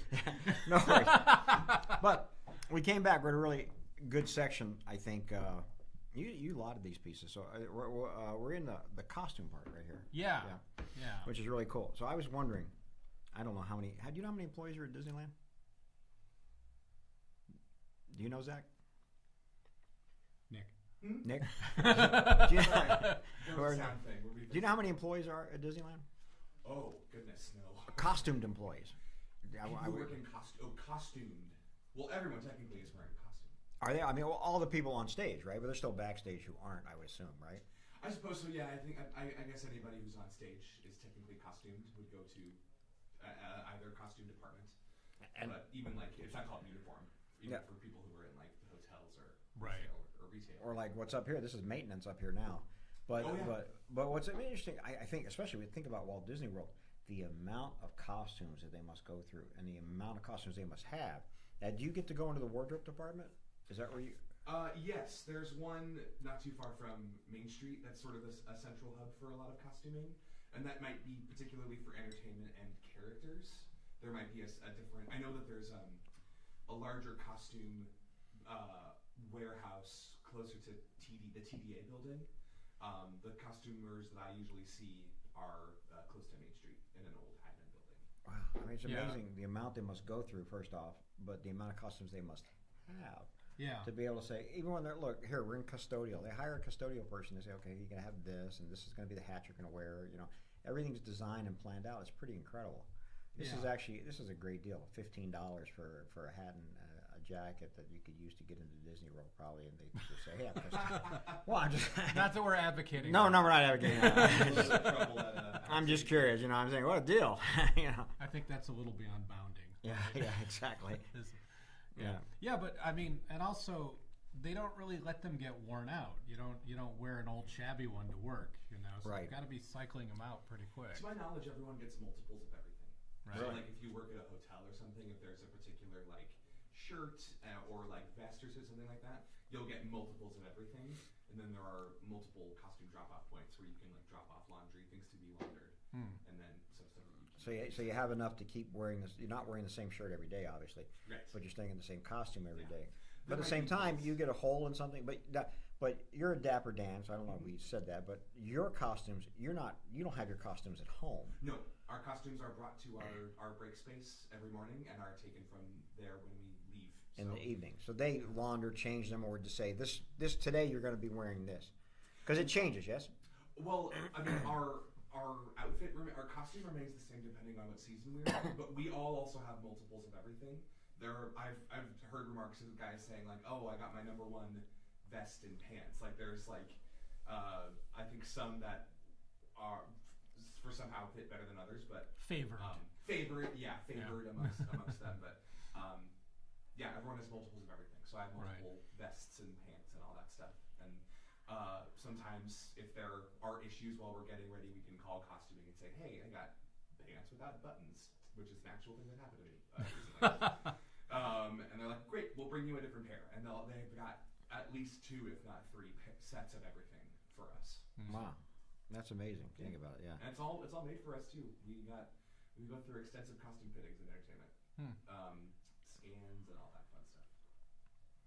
There you go. Pretty amazing, huh? I mean, just the behind the scenes stuff that's going on, the infrastructure that has to be there for everything to move like that, I think is pretty incredible. Right, when you think of that just for costuming and then everything else, if you've seen the horticulture, the amount of plant work that goes on the west side behind stage. And what's the west side?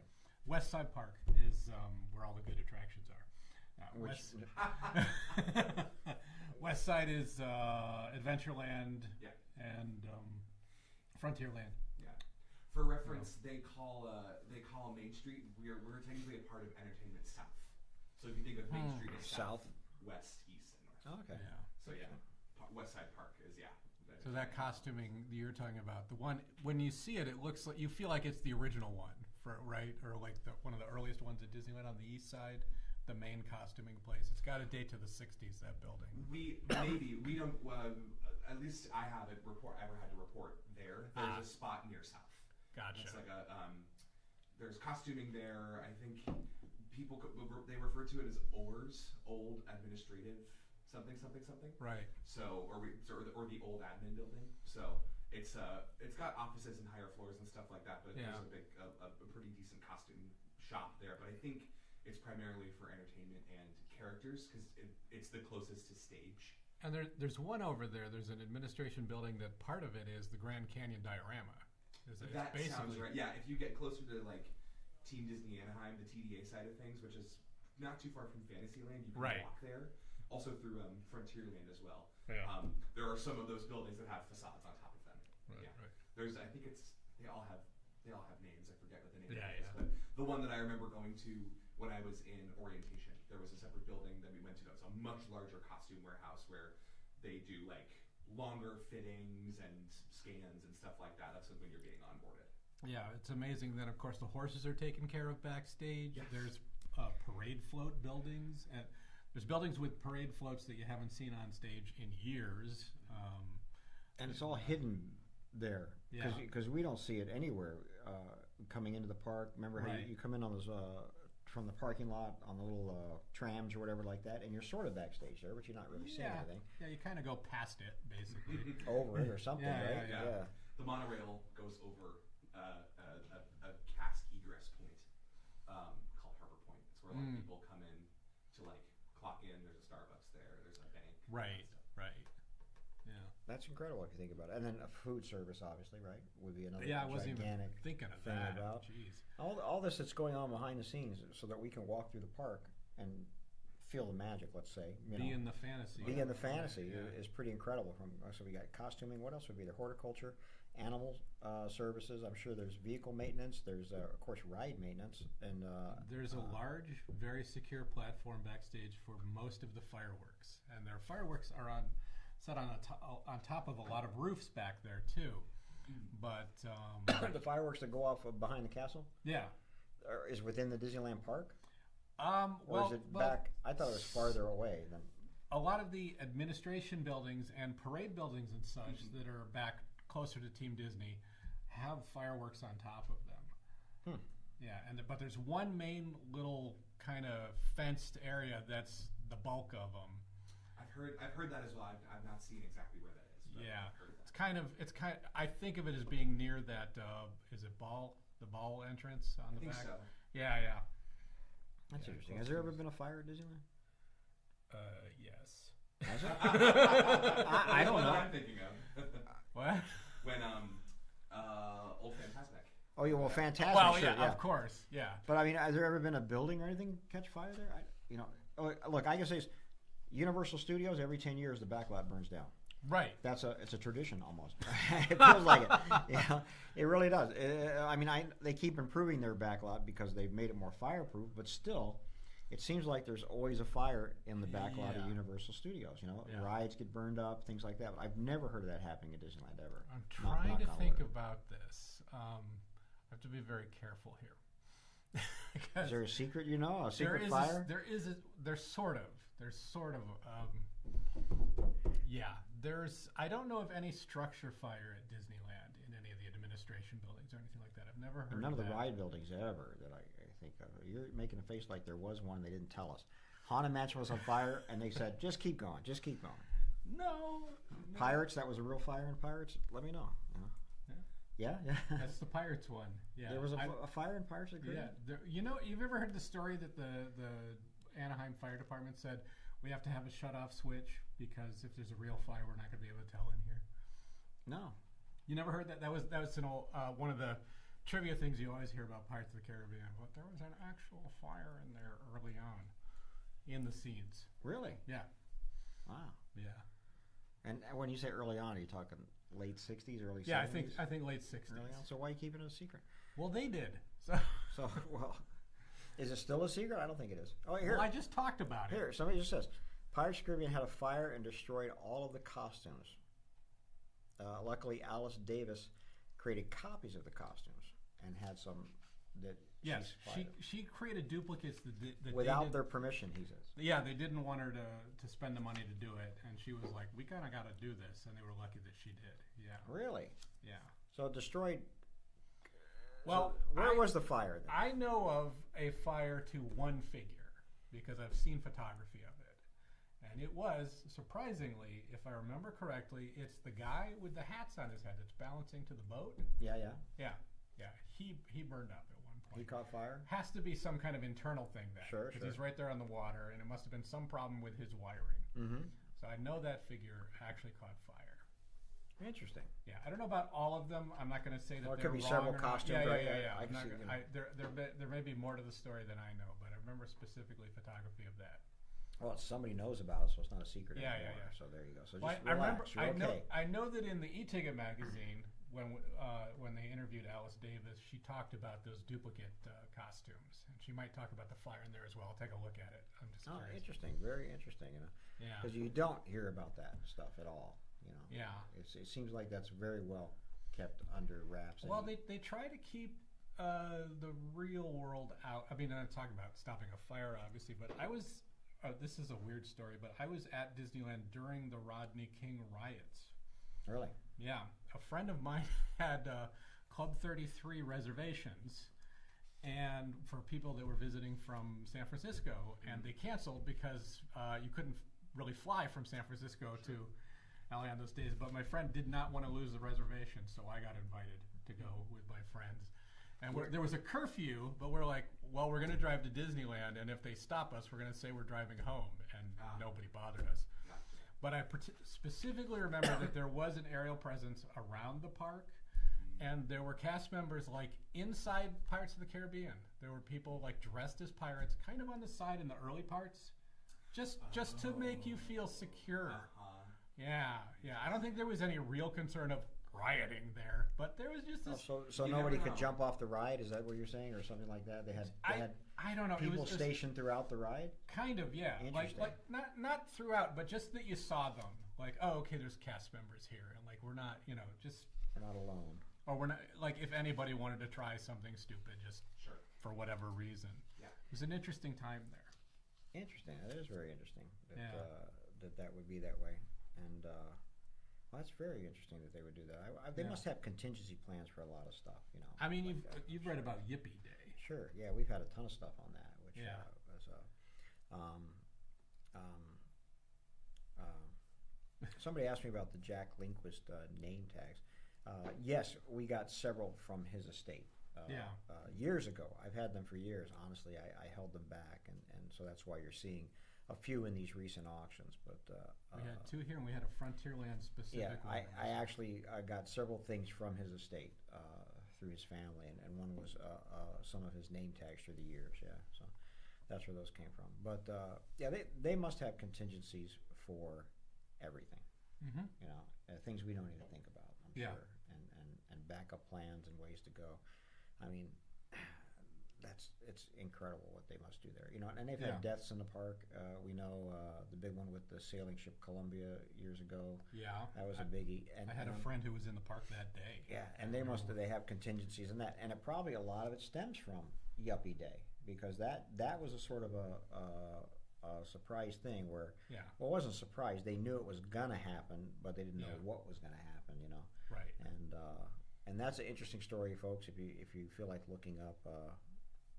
What a yuppie is to start with, I think, or yippee. It's kind of even a little confused. I think it's a yuppie. Is it, or a yippie? Yuppie's the '80s.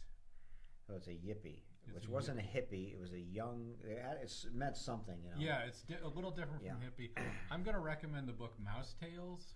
It's a very well written book about stories that Disney wouldn't particularly want to tell, but it's very fair and well written. I think it's a good read if anyone's interested in Yippee Days and things like that. Well, one of our supporters was the head of security or insecurity when the Yippee Day happened, and he supplied us with a ton of pictures when they.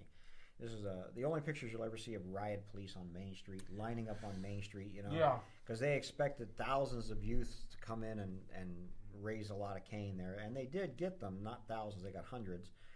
They took over Tom Sawyer Island and had a smoke-in, I think they called it, and they actually ended up having to clear the park out so that they could get these kids out of there. Yeah, it all unfolded a little weird. At one point, whoever was the spokesman for the park at the time said, "Oh, these are just a bunch of kids that want to express themselves and that." And then it kind of went bad after that, and they say that actual people that were there for their vacations that were kind of ticked off that this was happening. A bunch of guests in front of City Hall saying "America the Beautiful" or "God Bless America," like kind of as a response. So well, I think part of it was that was a big deal. Was it really a lot of the guests? This is the time you have to remember. I can tell you this: my brother, when I was a kid, we went to Disneyland. He had a peace patch on his jeans. You know, a peace sign on his jeans. They wouldn't let him in the park. Oh, really? Yeah. Interesting. But there was a time when we good? What's that? Are we good? Sorry. Yeah. Oh, sorry. No, there was a time when and that was actually after Yippee. But there was a time when you had your young people with long hair and your more conservative older people, you know, and there was a lot of that. What was going on that day in the park was tension between the guests. Right. And these people who were ruining their experience. You know? Yeah. You yippies, you're ruining it for everybody, kind of thing, and they were getting into fights. So well, I know after that they made rules like you're not supposed to have a group of more than I think it's 20 or 30 people assemble in the park. Yeah. So even if you're there for unofficial things like Dapper Days or stuff like that, you can't really get 100 people in the hub. They're going to ask you to break it up, and that's definitely stemmed out of Yippee Days. Yeah, that's out of Yippee Days. For a while, like I say, a dress code. You couldn't wear anything anti-war, anything like that in the park, and so that was a big deal. Also, pretty incredible. Your lederhosen just sold, by the way. I oh yeah, my lederhosen. Yeah, that's I a good price. Maybe you wanted those, you know, but I actually like this next little shirt coming up. I think it's a really nice shirt. The blue one or the orange blue one? They're both nice. They're both nice. The orange one is really nice. That's one we adjusted. It does not have all original buttons, but the top button's an original, and it'll be easy to find. It's not an uncommon vintage button. See, what's odd though is these shirts are coming directly from wardrobe at Right. Disney World, so that means that they put the other buttons on there. Interesting. I mean, they're pretty clear. They're these clear plastic ones, so they might have just.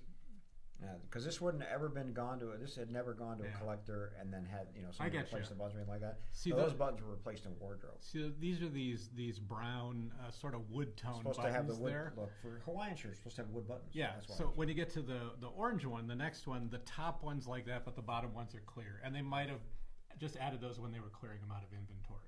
Maybe, you know? Yeah, it could have just been like repair these so that they can be worn, but we don't ever need to use them again. Yeah, because I think the way they sell this inventory, because it's literally, I got this from someone who goes into Disney World and gets their discarded clothing, and then does whatever they do with it. But this is a beautiful shirt. Oh, it's a great shirt, great design, and Brian bid on it. He's thinking about it. Did he try it on? He did. Brian's one of our writers, so maybe he'll be wearing it soon. He's got to cut back on the lunches though if he's gonna wear it full time. You hear that, Brian? Little tight. Wow. Hey, he said he was gonna bomb us with some questions, so he's probably distracted right now. Yeah, we'll see. You'll see. Sorry. Well, the word actually somebody said Brian lost on this one, but won the blue shirt. So there you go. Oh, that's probably Brian. That could be. Looks like it. But I'm not going to say. So I just will leave it at that. But no, I think all these costumes are really cool, really unusual. I like the Caribbean Beach Resort. I've never been to, but I like I like that sort of summery Hawaiian look that they're using on those. And I can see that. It's really nice. And that's great. And I don't know who would notice if you wore these to Disneyland.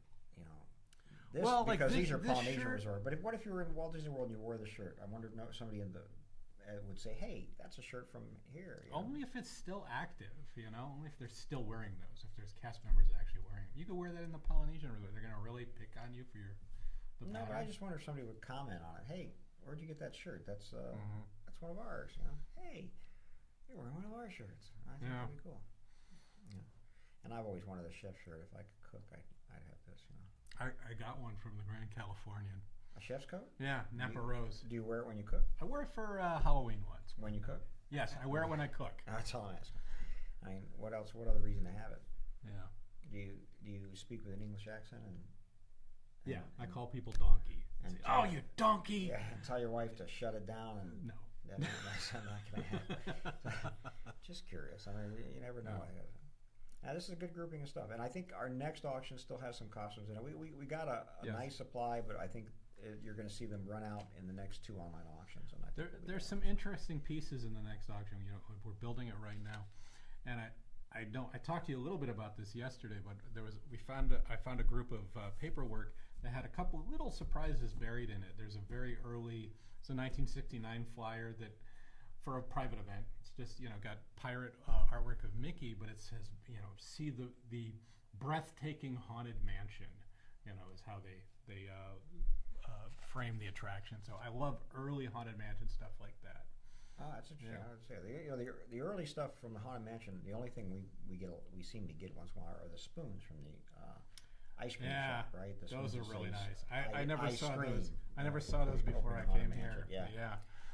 Yeah, those are really rare pieces, you know. And something I'm looking for, by the way, and I'll put this out there because it just came up a couple of days ago. So years ago, I went to this guy's house to look at his collection. He wanted to sell some pieces, and the one piece I really wanted, he didn't want to sell, and it was an invitation to Disneyland the day before it opened, the day before for July 16th. 16th. Yes, which was Walt and Lillian's anniversary party. Oh, right. Okay. Yeah. Which and it's the only one of those I've ever seen. And to me, that's like the first ticket to Disneyland, right there. Yeah. You know, the first entrance into Disneyland. And he wouldn't sell it. And he came in about, I don't know, 3 weeks ago. And he said, I'm ready to sell it, but I can't find it. I'm going, oh no! Hopefully he'll find it. Because that's one of my holy grails as far as Disneyland stuff. That was famously, that's the first performance of the Golden Horseshoe Review. That's where Golden Horseshoe Review. Party? They wrote on the Mark Twain. I think it's all happening in Frontierland. I think that's the main thing they did was the Golden Horseshoe and the Mark Twain. But and probably because they were, you know, up to the last minute they were still building that park. Right. So, you know, that's the urban legend, you know, that the tar on the Main Street was sticky, right? Yeah. Because it was still new, and of course Tomorrowland. I don't know if everybody knows, but Tomorrowland was the last land really completed. Never was completed, I don't think, but it was barely open at all. So I know. I forget who was painting the squid in the 20,000 Leagues exhibit, but Walt helped him. Yeah, get it done. You know. So yeah, that was an amazing thing. The funny thing, we had some stuff years ago that was really great with Tomorrowland. One of the designers of Tomorrowland, and I guess I know this is sort of off the subject, but I just thought about it, was that when they built Disneyland, they pretty much used their whole budget up before they got to Tomorrowland. Right. Main Street, Frontierland, and Adventureland, Fantasyland, they ran out of money. They had to get sponsors, right? Right. And they really couldn't figure out how to make Tomorrowland work, you know. And I'm not saying anything bad, but it still seems to be that way. Tomorrowland is a land that doesn't work as a Tomorrowland anymore. And there's a quote from Walt where he says, I'm not going to get the quote right, but he says basically, Tomorrowland's hard. Once we build it, it's today and yesterday. Yeah. And it's, you know, and he's right. Of course, they had some sponsors early on with Monsanto. A lot of sponsors. Dutch Boy Paint. Dutch Boy Paint, Monsanto. And that you know, fans, 20,000 Leagues fans love the walkthrough attraction. It's one of the best attraction posters. Yep. There's over 20 passes of paint for that silkscreen poster. Yep. And they really did it as a cost-cutting, we have to put something in this space move, and it stayed there for like 10 years. You know, it was actually really popular. And another fact I read in the e-ticket magazine, after the submarine ride opened, you know, they showed that the 20,000 Leagues walkthrough made more money than the submarine, because the submarine was very popular, of course, but it cost so much to run. Yeah. And the 20,000 Leagues exhibit required some light bulbs. Yeah. So supposedly he got a kick out of that made a bigger profit. Well, there wasn't a lot to do in Tomorrowland, you know. When it opened, especially when it opened. Well, that goes to a different way. I mean, I've always heard about, like, they had the model circle or whatever. Like, you could bring model planes there, or they would. I think they demonstrated. Demonstrate I don't model think you could planes bring them, in cars. but it was the model planes where you. They must have had some events. It wasn't like remote controls. It was, you know, they were on a string and the guy. Oh, you like? I remember that when I was a kid. That's why you hear it. So yeah. But and of course, you've seen there was a jetpack demonstration there once. Famous jetpack demonstration. Yeah, nobody knows where that jetpack is, right? Do you know anything about how that happened? I'm guessing that's around the same time that you see one in the James Bond film. You only live the twice. same time. Well, I think there were only a couple of those packs. Right. And I think it wasn't just a demonstration. I think it was for a TV special. Okay. right? It was for one of the Wonderful World of Colors. And real quick, here's your apron. Oh yeah, yeah. And there's two of them in here. There are? Oh, Yeah, C294 is one of these too. That's a nice piece, and Yeah. yeah. That's great. And I'm not reading it right. Oh, I see Ursula. Okay, so are they just like painted silhouettes? They're sort of painted Not silhouettes. but I don't know what you would call them, but those are pretty. Yeah, that's a great apron. Yeah, yeah. Very very colorful piece. Yeah, I wouldn't mind one of those. I mean, Yeah. I think they're yeah. Yeah, there's a nice Art of Animation mermaid print shower curtain there too. Oh, I didn't see that. It's a pretty nice piece. If you want to theme your shower to under the sea, you've got it right there. Yeah, yep, that'll do it. That's not bad. Very Yeah. very cool. Yeah, all these are this is another, sadly I haven't been to Disney's Animal Kingdom since it opened. Yeah, I've never been. I've just and Yeah. it looks so good now, And is that where Avatar is too? Yeah, it's part Which of I it. hear a lot about that Definitely being know more great, about it, please. Yeah. And I think I don't even know if they had the safari ride when I first went there, where you could go see animals and things like that. That was part of it. Part of the It was pretty much that and Countdown to Extinction were the only two things. Well, so that's the only thing I remember is that I know. Countdown to Extinction on there. Yeah. We were there for a Disneyana convention, and you know why I didn't see the safari thing? Because it was nighttime. They closed the park. It was just Yeah. for the Disneyana convention members, and you got to walk through it. And the only ride was Countdown to Extinction. Yeah, Yeah. and that's great. Oh, that is a nice shower curtain. Actually, Yeah. that's a very cute shower curtain. Yeah, you're not, and it's not merchandise. It was just for the hotels? Wow. Yeah. Oh, I like that a lot, man. Yeah, I'm looking at in this Pop Century Resort outfit coming up's got a neat look to it too. Wow, I just don't know. The only place I've ever stayed in, well, I've stayed at the Contemporary Resort, the Mhm. Polynesian Resort, and the Grand Floridian. Well, these, Those those, I forget what they're all called. There's the Pop Century, there's the Music Resort Animation. They were built to be inexpensive, but okay, on property places to stay. But you had to take a bus to get to the entrance or something. They're a little It seemed further like. out, They're a little further yeah. out, and that's why I would always stay at those three. Again, the only time I was down there would be for like Disneyana conventions, and the conventions were held at the Contemporary Resort. So if you could stay at one of those hotels there, you were really close to it. Right. Um, Yeah. And those were brand new in the late '90s. The Pop Century Resort. So Yeah, that's great. Oh, here's the other Sports apron. resort. Yeah, these are great. Yeah. Now these are the people who didn't win the last one. Yeah. Well, I there's would say. it's getting in the same neighborhood. Yeah, Yeah. that is really great. So we're on that. That's it. We're Going back to the jetpack. I'm trying to think. We're talking about the Tomorrowland. jetpack was a TV special. Yeah. They built the new Tomorrowland in the 70s maybe 60s, no, or 67. 67. Yeah, you're Well, actually, Walt was around for that. Was he? Wasn't No, I'm trying. right. I don't think he was. I think New Orleans Square Those opened. Skyway bucket photos were right before that. Yeah. Okay. Yeah, and then the new Tomorrowland is they're trying to get that. Still having trouble figuring out what they wanted to do, and things like that. Yeah. For me, the best ride there was, and I vaguely remembered as a kid, was Rocket to the Moon, Yeah. and then became Mission to Mars. That was Yeah. a great ride. I loved it because you sat in these seats that when the rocket took off, the seat would deflate, right? Oh, And yeah, you yeah, yeah. You'd be pushed So, down. yeah, I went through Mars, the Mission to Mars, at least once or twice before it Yeah, closed. yeah. Those are great. You could bring that back now, Mission to Mars. Mm. Sponsored by, what's his name? What? Whoever's going to go to Mars. Oh, yeah. You could bring that back. Well, look, we'll take one more break. We're going to come back here.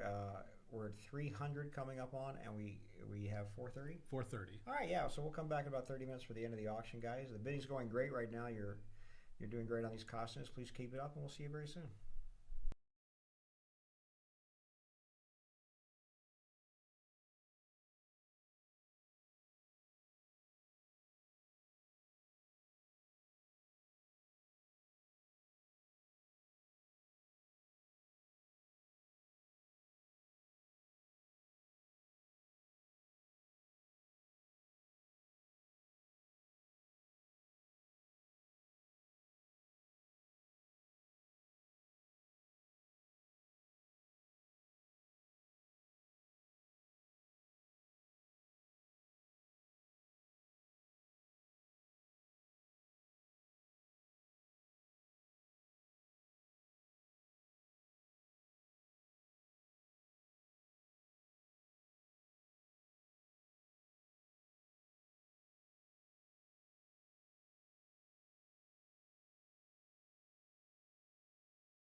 or whatever you like. Hey, we're back. It's Ed and Mike with engineer Nick, sometimes called Zach when he's not listening. I hope everything's going well. You guys are doing some great bidding. We just missed the pins, which went off really well. And it's funny because I just got in my office 2 gigantic portfolios of pins that I have to look through. And I can be honest and tell you I know nothing about those. You know, those pins are easy because they're on cards and they're easy to, but this is just overwhelming. So I'm not sure how we're going to auction those off, but they're a lot of pins. So if you're a pin collector and you're in the area of our gallery, come on by. Well, you know, we know them.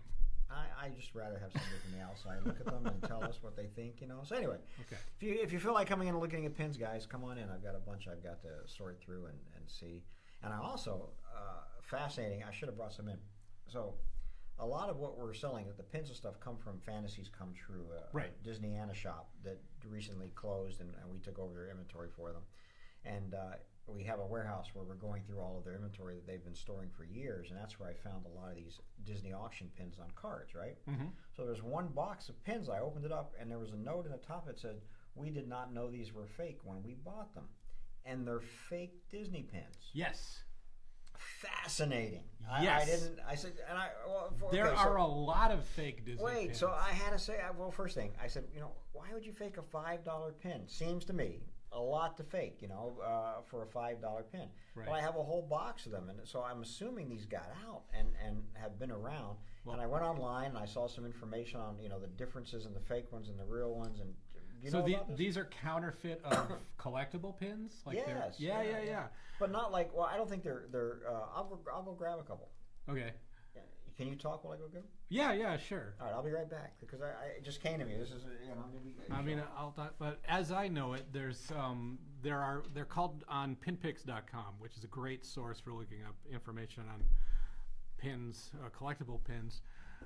They're called fan pins, which is a very nice word for Disney didn't make this. Right.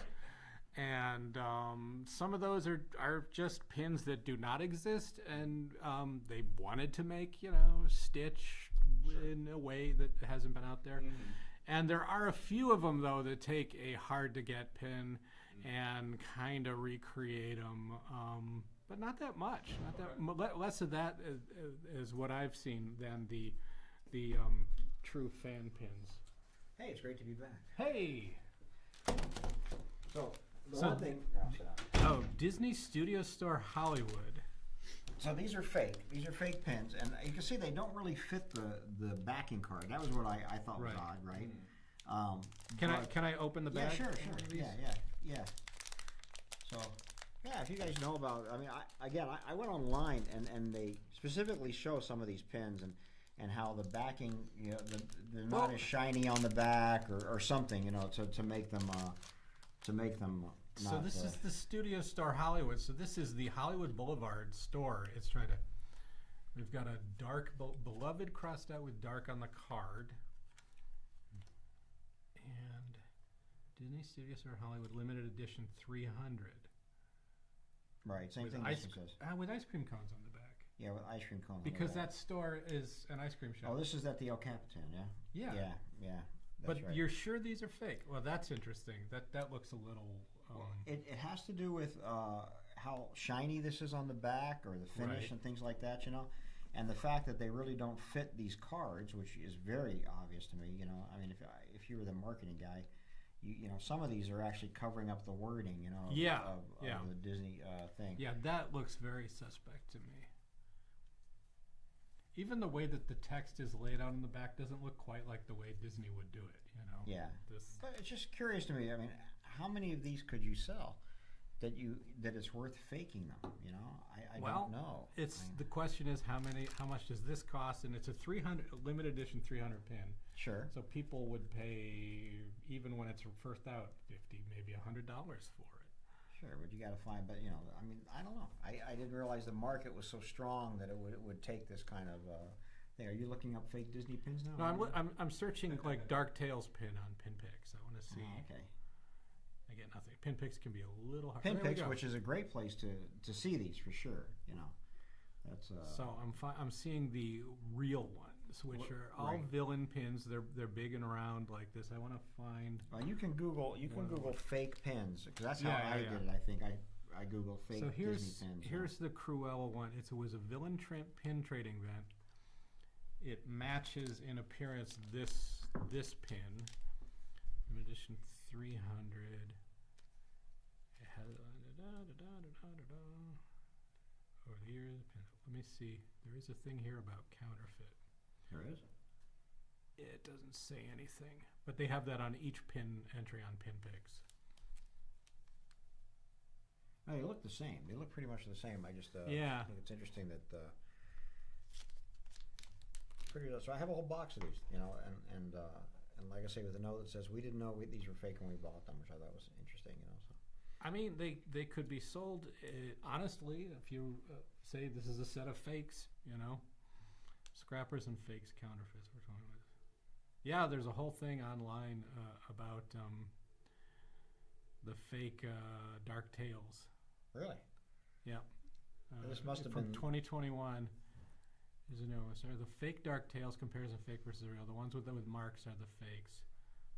So they're here. They're comparing side by side. I know this is great video for you folks. Yeah. We're fascinated by it. So they're I wish you could comparing see the it. real one, and they're comparing specific details. Of the fake That's ones. the difference to the fake one. They look very, very close. Yeah, just maybe lighter in color. Or even circling part of it. Yeah. Where it might be not the same. Very, very tiny differences. Yeah. Interesting. So there you go. So that was a surprise thing. This puts me in mind of we had one of those World's Fair 1933 Mickey Mouse knives in this.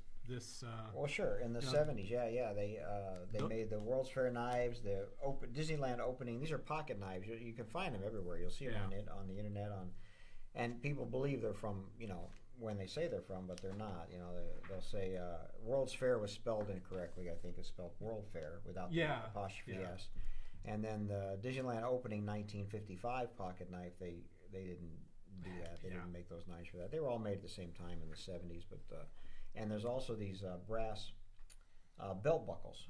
Right. Yeah. That were made that say Sun Rubber on them, but they're actually made in England in the 70s, and they're fake, and they sort of imply they're from 1929, from when Mickey Mouse was first introduced and things like that, or his first anniversary. Some of them say, but those are all fake also. I mean, there's always been fake merchandise. I believe that. I just thought the pins are odd because it just comes to me that this is. I mean, first off, somebody has to go to this pin company and say, make me this pin and make this backing. I mean, the detail on the backing's pretty good. Yeah, but look at it. I mean, that's just a lot of seems like a lot of work to sell counterfeit pins. I think it's as simple as taking the pin to this manufacturer and saying, how much can you make one of these for? Yeah. All right, we can sell them for 5 times that, so let's do them real quick. Crazy. I mean, just really crazy. But that's things. But so what happens is like this stuff and like this portfolio of pins, in between me being on the screen here, I'm in the back intaking stuff for our April auction, which is coming in. And I just took you back there and showed you something that I wasn't familiar with, which was a poster for Star Wars Awakens. Yeah, not the Force. You got me wanting to say the Force Awakens. Yeah. Star Wars Awakens at Disneyland. Are you? And I'm not familiar with Star Wars. I wasn't familiar, Awakens. but I had been there. I had attended it. It turned out when I did a little research. What exactly was it? So it was kind of an event at Disneyland and Walt Disney World. It's kind of between when Rogue One and The Force Awakens came out, but before the Star Wars lands opened. So it was like a little Disney-owned Star Wars, and they want to promote it and stuff. So they had a new skin to Space Mountain. It was Hyperspace Mountain, and they opened the Star Wars Awakens. I just got to back you up. So I don't ever remember Space Mountain being renamed Hyperspace Mountain. I think I've had signage from it. It was at the time. That's really weird. I don't know how it was different, but the article I saw referenced Ghost Galaxy, which I was there for. I did see that. That was another time they changed the name. And on the screens inside where you traditionally saw stars and stuff, they had this kind of odd concept of a like giant interstellar ghost that was menacing the star. It sounds very bizarre, but it was kind of neat. It was neat for a little for a change. I was like, oh, this is kind of fun. So they must have done something Star Wars themed for Hyperspace Mountain. I went there when they had the Jedi Academy. They opened it it was on the bottom floor where Innoventions was in what I think of as the Carousel of Progress Theater. and upstairs was the Marvel area. And so they had photo opportunities downstairs. I had a photo taken with Chewbacca. Nice. And upstairs with Thor. Hmm. So, and that's where they had all of Iron Man's costumes on display. It was really interesting. Was it the real Chewbacca? From what he said. Okay. I don't speak What the did he say? language. Yeah. Yeah. There you go. Yeah. Yeah. That's it. So they themed Tomorrowland to Star Wars, basically. Well, within parts of it, yeah. It was just a little bit of stuff. I do remember when, and I'm guessing this at the time, when the Tomorrowland Terrace was a little Star Wars show. Yeah, Jedi Training Academy. Was that part of this? I think it overlapped with it. Don't quote me, but someone may know better. I think that preceded that for sure. They were doing that. Where I love to watch that because you'd have kids. They'd give them a brown robe and a lightsaber, and they'd go up against Darth Vader, and and he'd go, "Oh, the Force is strong with this one." It was very fun. You'd see these kids buying into it so hard. Did he ever say, there's no Force with you? I don't think so. That would've been- You will be insecure for the rest of your life. That'd be great. Well, that's the Disneyland nightmares right there. I want to come back to that for a second, but when I mentioned the word Tomorrowland Terrace, did you ever see a band play there? I think I did. I remember watching a band come up. Yes, I did too when I was a kid. That was a thing. I don't know if Nick knows this because it would have been before he was born, but Tomorrowland Terrace used to have bands on it. And they used to lift up and come out of the ground, right? Wow. Like playing. They'd start playing and come playing, up. and it would lift up and come out. Yeah. And now I think what you're seeing is just the roof of the Tomorrowland Terrace, right? Where they do everything. Well, I think they still open it up. Do they? Yeah. I was underneath there once. There's a couple little offices right there. Really? Yeah. That's where my office is. Unfortunately, it smells very heavily of the garbage that's up the tunnel from there. Really? So I feel bad for the people that work there. But so they, what do you mean? They store garbage in the tunnels? Well, I'm not saying they store garbage in the tunnels, but I could smell it from up the tunnel, upwind. Really? Yeah. Wow, that's amazing. So that they got to get it out somewhere. They're not walking it through. We were talking about the backstage operation. Part of that is this. This is. I don't know how extensive that is because there are not tunnels under Disneyland, but there's certainly some space, underground space underneath there, and under Pirates of the Caribbean. We've talked about the West Side Diner. Yes, I always I do remember as a kid seeing those bands come out of Tomorrowland Terrace. I thought that was very cool. I confuse it a little bit with like in Disneyland Showtime when the Osmonds are performing there. That is the Tomorrowland stage. Tomorrowland stage, which I don't think is there anymore, but it was like where Space Mountain is. Yeah, I think it still is. I could be wrong. Oh yeah. But there's that big open area in the queue of Space Mountain, right? And up there, and I thought that might be where it was. Because when we had that discussion a couple weeks ago about the band whose name escapes me that played on the Tomorrowland stage. Yeah. What's the name of that band? Brian knows it. I can't. Brian, remember. What's the name of that band? If you're out there, let us know. But that was that was a really. I was trying to locate, where that was on right when I was in the queue, but Halix? Yeah, it was like Helix or something. Halix. Halix. Yeah. We saw some posters from them or something. Yeah. Auctions back, I think. Yes, that's correct. And what we were curious about is where that actually was at Tomorrowland stage, which would have been pretty cool. But so Disney buys Star Wars, as you say, or this Disney company buys Star Wars. Even before they bought it, though, they were actively involved in it because Star Tours came out before they bought Star Wars. Yeah, starting in 1986, Disney owned the theme park rights to Lucasfilm attractions, and that's why you had a stunt show at Walt Disney World, and Star Tours opened at both. That would have been the Indiana Jones stunt show. Yes. Okay. Yeah, Walt Disney World. And I don't remember. I think Star Tours opened first at Walt Disney World then here. I can't remember, but they're about the same time. Wait, so somebody said they thought the Tomorrowland stage was where the food place is near the submarine ride. But I think that food place has always been there. Yeah. I feel like. I'm not sure. Yeah, that's right opposite the stage we're talking about that comes up out of the ground. That's the stage that comes out of the ground. That's called the Tomorrowland Terrace. Terrace, I believe. That's called that stage. But there was a bigger stage where they would have they had Helix, which was a really put on a big like rock concert kind of show. You can find Disneyland Showtime on YouTube really quick and get close to the end. I mean, before the Haunted Mansion stuff, which is really great. But there's a lot of film shot of the stage we're talking about. Yeah, of them coming out. It's a big stage. But that's not where you saw. Here you were talking about play. They played in somewhere in Tomorrowland Stage, which is somewhere out there. But so back to what you're thinking. Lucasfilm's bought or Lucasfilm. They rights, had the theme park rights first. Correct. And that goes up through Indiana Jones, the Temple of Forbidden Eye was under that agreement as well.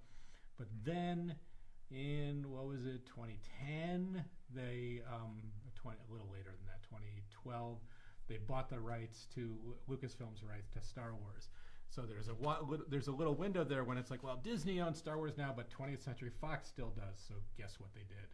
They bought Fox. They merged with Fox, and then Star Wars is pretty much entirely under Disney. Pretty crazy. Yeah. They bought a lot of great properties, and I think it's smart. But, yeah. Oh yeah. But the property they missed, right? What's that? I've talked about this before. I don't know if I talked. Oh wait, are you going to say Willow? No, Harry Potter. What? Harry Potter. Well, yeah, they did pass on Harry Potter. They passed on Harry Potter. We know why. I think I know why, but Universal picked it up. That was actually designed. The Harry Potter world was designed by an Imagineer, and he brought it to Disney, and Disney said no to it, and then he brought it to Universal, and Universal said, okay, yeah, sure. And if you get a chance in Florida, the Harry Potter world in Florida is incredibly good. I heard the story a little differently. What'd you hear? I heard that Disney developed it, and they pitched to Warner Brothers having Harry Potter at the Disney parks and licensing it, basically, like they did with Lucasfilm. Correct. And Warner Brothers wanted a piece of the gate for Disneyland, like every ticket sold, and they didn't go for that. Wow. So years before Universal opened the Harry Potter lands, I heard of a ride through the Hogwarts, and it was all explained to me, and it was exactly what ended up happening at Universal. There you go. Yeah. So And that was a friend of ours. Yes. That developed that, and yeah. That's the Imagineer who I was talking about. And then, but what's interesting is what I heard was one of the reasons Disney didn't take it. And this may tie into it. Is because they wouldn't let it be branded as a Disney thing. Oh, that sounds like part of it too. Disneyland's Harry Potter. You couldn't say that. Or Hogwarts at Disneyland. They didn't want that. And if you go to Universal, you'll notice it's not even branded Universal. It's just branded Harry Potter. It's not Harry Potter at Universal's Wonder World or whatever they want to call it. Right. It's just Harry Potter, and all the merchandise just says Harry Potter. It doesn't say Universal Studios. If you think about it, I mean, I don't know what Warner's relationship is with Six Flags. But it could have been a moment for Six Flags to become a next-tier theme park with Harry Potter. Since they had Looney Tunes, right? Yeah. And they still may have Looney Tunes, I don't know. Yeah, and the DC characters, like they have all the Superman roller coasters and Batman roller coasters. Those are always at Six Flags, Magic Mountain. Except they're not in Florida. I think they're at Universal in Florida. I think they have Superman in Florida. At Universal. Yeah, Universal. Well, it gets confusing because Universal Florida has Marvel character rights. They have a Spider-Man and a Hulk ride. Yep. Hulk roller coaster. So Disney has limitations in what they can promote of Marvel at Walt Disney World. I think they needed Universal's permission to do the Avengers skin on the monorail they did there. It gets kind of wacky. It gets wacky, and they have these long-term rights that they're going to hold on to. I will say, and again, of course, we have Disneyland here, Disney World in Florida, but I will say that as far as other theme parks go, Universal is pretty amazing theme park in Florida. Here, it's quite small, still real fun and really nice. But the one in Florida and the one they're building in Florida, or that's about to open in Florida, I hate the name of it. What's it called? Universal World of Big Universe, Big Mega World. Something like that. The Mega Universe? It's Mega Mart of Universal? I don't know what it's called. It's something like that. Universal Epic Universe. There you Epic go. Universe. What's interesting is I thought they were building this onto the current park, but apparently this is a completely separate park. Really? Not connected at all. Oh, that's interesting. Just like well, Disney World has done with Epcot and these other parks, right? Yeah. That it's a completely separate park. So that's going to be very interesting to see if that's what that is. So. Do you feel like Disney's kind of trying to keep up with that, with the Monsters Inc. land that they're opening and the Villains land Well, and all that? no, I don't think Disneyland's trying to keep up with it. I don't know how to say this the right Maybe way. I worded it oddly. Well, but, yeah, I think Disneyland's always done that. You know, they built these themed lands. Are they building them? I think now they're competing with something that makes them Right. have to build them faster. You know, when I saw Harry Potter in Florida, when I first saw it, and this many years ago when it first opened, I said, "Holy cow! These guys are state of the art. They're ahead of everything that Disney's doing." Because there's a ride there, Green Bank, which is uses a combination of roller coaster and screens, which is what you see with the Galaxy's Edge, Right. that hadn't been done before, you know, and now I can see. I think, and then Shanghai opened with the Pirates of the Caribbean ride that does Which the same thing. I've seen that. Right? That's yeah, amazing. exactly. And the Tron roller coaster. Those to me are things to compete against what Universal has already been offering. I see. In a way. So I think, I don't know if they're trying to keep up, but it's making them move a little faster possibly and renew things and keep things new. I think the tough thing for Disney over Universal is deciding what properties to do. Like when you say Monsters Inc. land, I say, well, that would have been good 10 years ago. Is it good now? I don't know. Because, again, Yeah. I don't know where that fan base is or who cares about Monsters Inc. land, you know. I Yeah. could see them expanding the Marvel universe in a park, but they may not be able to do that because Universal might have those rights, right? Right. You know, that's an interesting, weird thing. I feel like, I mean, I know why this didn't happen. I feel like they really could have had a Pixar land and done a Disneyland that has a whole Monsters Inc. section and a whole, Toy Story. Or Pixar Park. You could just have a Pixar park. yeah. So, yeah, not a land, but a whole park. It's got. That's what I was. Yeah, I figured that's what you're. But they've got enough in that Pixar universe, enough characters and enough things that they could actually do something like that. That might be a lot of fun, and they could do that in Florida, I'm sure. But They have a whole Toy Story area there in Florida. That it looks a little. I've looked at video doing research for items we've had here. They have a big roller coaster and a lot of like giant Tinker Toy. It's a little odd though. It looks a little strange to me. What I also would like to see, well, I think is interesting, is that Universal also has The Simpsons Oh yeah, okay. and the theme parks. Yes. You know, and I don't know that fits into the Disney family anyway. But you know, they're probably okay with that. You know, having that little bit of separation there. I mean, I don't think I think they enjoy not having to address bringing it into Disneyland Yeah. now. You know, But it's just interesting that Universal has that and has the Marvel characters. You know, and on the West Coast or on the East Coast. on the East Coast. Yeah. Yeah. Yeah. Yeah, so that's and they have a lot of Marvel Hulk roller coasters, things like that. They have used a to lot, have. so. Do you remember the Marble Mania restaurant that was at Universal out here in Hollywood? No. Yeah, there was a restaurant at the entrance to the left of the entrance that was called Victoria Station for a long Right. time. That turned into Marble Mania, which was a full character attraction. They had sculpts of the Silver Surfer surfboard and stuff. Spider-Man would come to your table and talk to you and stuff. I ate there several times. I have to get out more. I'm Well, it's missing- not there anymore. Well, there you go. I Yeah. missed it. You know. But I That's collect all. stuff from that because they had their own menu and glasses and stuff. And yeah, it's one of those long gone attractions I like to keep an eye out for. Like the Quarks restaurant in Vegas, the Star Trek restaurant there. And anyways, And from our business standpoint, I would tell you, interestingly enough, so we're talking about other parks besides Disney parks, Six Flags, things like that. We do get stuff from those parks, but it just doesn't sell like Disneyland does. It's amazing. Yeah. And I'd be surprised if, because Six Flags has been around for a million years also, and they have these theme parks, these roller coaster theme parks. I think, here in California, Knott's Berry Farm's been around almost as long as Disneyland, or longer. in a way, really. longer. Yeah. Yeah. And we see all sorts of memorabilia from that, but it doesn't carry the nostalgia or the weight that anything from Disneyland carries, or Yeah. Disney World. Part of it because of the marketing that Disney did in the early days with TV and the Wonderful World of Disney and the Disneyland TV show and things like that.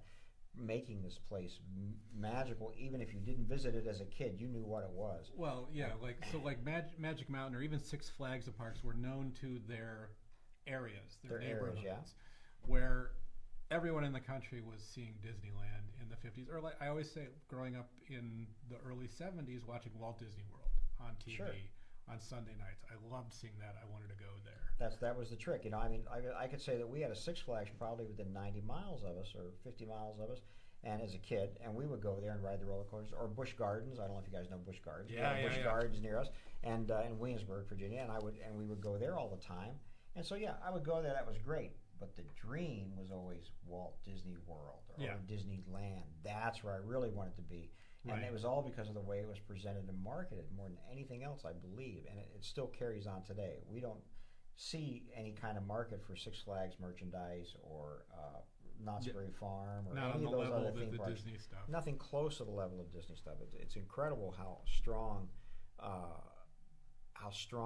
this pool is in the world and nationally for this particular park and this particular company.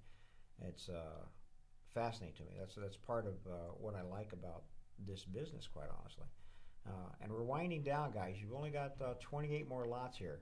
So if you haven't purchased anything yet, just close your eyes and start hitting the button and see what you get. I want to read the Disneyland Safety Seminar packet. I'm a little curious about that. It's got to deal with what we were talking about. Well, most of it is probably just keeping your hands and arms inside the vehicle at all times, I would think. Is it just several pages of that? Yeah. Different languages. Yeah. I always like these right here. This is what you would get, when you were hired. The Magic Begins With Me book and some other things. I remember this. Bruce Gordon was involved in putting that together. Yeah, this is all the amount of stuff they give you as a new hire, which you might. Do you still get it when you got hired? Did you get all these packets of, here's how you are part of the magic at Disney, and here's what it means, and all that kind of stuff. Did you read any of it or no? Yeah. Well, be honest. You can just tell us. No, okay. No, I did. Yeah. Well, orientation now is 2 8-hour days where you're doing a lot of the instructional videos, reviewing a lot of that stuff in person with your facilitator. We went home with some stuff, but I wouldn't say we went home with here are the 5 keys of being on stage, and here are safety things and stuff like that. We went home with stuff about Disney's credit union that's available to cast members and a couple of other little things, but I wouldn't say we were sent home with it. Well, so and it may be differ because you're performing. You're not, as opposed to say a cast member who's interacting more with the public. I was the only. I think in my orientation group, I was one of 3 people out of a group of 20 that were in entertainment. The rest of the people in our orientation were food and beverage, or security, or retail, or something like that. Because in the employee packets we see from the 70s, way before you were born, in the 80s, we find that they gave a lot of stuff telling you about the Disneyland history. Mm-hmm. And how you are now a part of that history, and there were books of quotes from Walt Disney and all this kind of stuff to put you into that Disney mood. You didn't get any of that stuff? It's all in videos now, so we review a lot of the same stuff. It's just not sent home with us. Now, I was at the studio. I went through Welcome to Disney at the studio twice, in 1993 and 2011. 1993, they gave me a binder of all we've had those here. Right. What employees have, what you get, your benefits and stuff, and packets of papers. And they gave the guidebook, the current guidebook for Disneyland, that you would buy as a souvenir. In 2010, I got a thumb drive. Really? Yeah. Wow. All the information was on a thumb drive. So. Wow. Yeah. So do they go over dress code and things like that with you? And do you have to have your hair cut a certain way? There are some basic standards that they review, but some of the more intricate stuff like that, it depends on where you are. So there were basic costume standards and costuming and stuff like that, but then specifically for the Dapper Dans, that was reviewed once I was in rehearsals, and they told us we can't keep our facial hair, which is unfortunate. Really? Because I would think we can only have mustaches. Because barbershop quartet, I would think you'd all have to have a mustache. I would think would be mustaches are allowed, but they had to fight for that. That was somewhat recent. Seems like recent in terms of the group. In general, the hair rules are not as stringent as they used to be. We've all seen old. Those are my favorite. Are the Disney? The Disney look. Disney look. Yeah, exactly. Well, there are still some standards there, but it's a lot different than it used to be. If you're a non-entertainment cast member, your hair you're way more lax about what your hair can be. You can show tattoos, stuff like that. I've seen books. We've had books going back to at least the 70s. Sure, even and the 60s, you can compare them in the 90s to the Okay. 70s and what you know. And hairstyles would change, just as they would with Right. in contemporary times. Yeah, the 70s hairstyles are different from the 60s hairstyles in those books. Yeah, it was still a very clean cut look. Yeah, And I don't think facial hair was allowed till much later. I don't know. I think so. Yeah, Yeah, much yeah. later. Yeah, There's a lot you of know, beards. in the 70s they started to let you have sideburns, I think, and that was no, I'm serious. That's Yeah, well, that's But, the 70s. but you're not allowed to have beards because you're performing as a Dapper Dan, and nobody Yes. in a barbershop would have a beard. I get that part of it, but other people in the park can have beards. Yes. Yes, and yet the Dapper Dans in Florida can have facial hair because Well- their rules are different. Really Uh-huh. interesting. If you look at videos of like from any of 2024 or even years before that in the modern era, plenty of them have beards, facial hair, but we don't. Wow. But our shows are also completely different. You know, The Florida Dans and California Dans are like apples and oranges.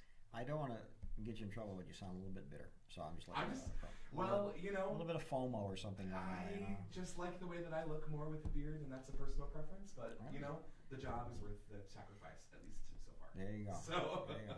I'm Well, compelled to say they're like avocados and oranges, but that's a terrible joke. That's good. I like that. I think in That's a true. barbershop you do need a beard, though. I mean, a mustache, though. A handlebar mustache, I would think would be the way to go for that. But Yeah, I was doing mustaches for a little bit in the Halloween and holiday season, but started to get tired of it, so I'm just doing full shave now. yeah, there you go. I think, To each their own. yeah, that's the fun part. You know, this is all because I saw an employee book come up, Disneyland and me. But I think the fun part of having those books or collecting them is seeing the changes that the park has gone through with the employees, because it goes with the evolution of the park, and it sort of follows popular culture and things like that in a way. And I'm always curious as to how stringent things are now, you know, for people, and if it's different for performers over people doing food service and things like that. So for sure. Yeah. And I'm surprised though that you can expose a tattoo anywhere.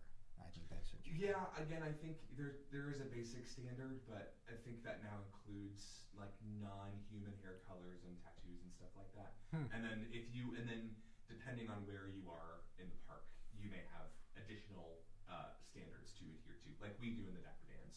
We follow sort of the basic look, but also we are only ever on stage in costume. Yeah. So that's a whole sort of separate thing. But as far as grooming is concerned, we have additional standards. That- because of where we are. That begs the question of, you know, Walt. You think about Walt didn't want anything in Frontierland that didn't fit the 1880s. So could you have pink hair in Frontierland now? I don't know. There might be additional standards there. Whereas in They might have, yeah. Tomorrowland or something like that, maybe they're more, or in Star Wars in the Galaxy's Edge, maybe they're less. Right. They're not as lenient about that because they don't need to be. Because Yeah, it's yeah, yeah. more futuristic. Because I it don't has know, to that's a great it has to fit the theme. That's interesting. Yeah. Yeah. I'll have to find- You know, we should interview somebody in that department. I would love to do that. Which department? Who handles that? Handles costuming? Well, I wonder who would handle like the look and Oh those- goodness, and an executive of some kind, I would imagine. I wonder. I don't know. That'd be fun to talk to about that. Mm-hmm. Yeah. Yeah. All right. I'll look into that. Someone in operations, maybe. Somebody in operations might be a lot of fun to just curious, just to hit up and say, "How come, man? Why is this?" And that'd be great. You know. Yeah, yeah. We should also, you know, my friend who did security back then, he would be good to have on here. Oh, when was he doing security? 60s and 70s. Was he there for Yippee Day? He was there for Yippee Day. Yeah, Yeah, I'd That's what like I to- said. Yeah, he'd be fun to talk to. We'll get him in here. And he also was. What was the one where they all dressed up as cops? The movie, Happiest Millionaire. He was around for the Happiest Millionaire, which is a Dean Jones movie back when Disney was doing these B movies in the 70s. No, that's Fred McMurray. I thought it was Dean Jones. Maybe it was Fred McMurray. And they took Disney security guys and had them dress up as cops from the 1920s and used them in the premiere of the movie.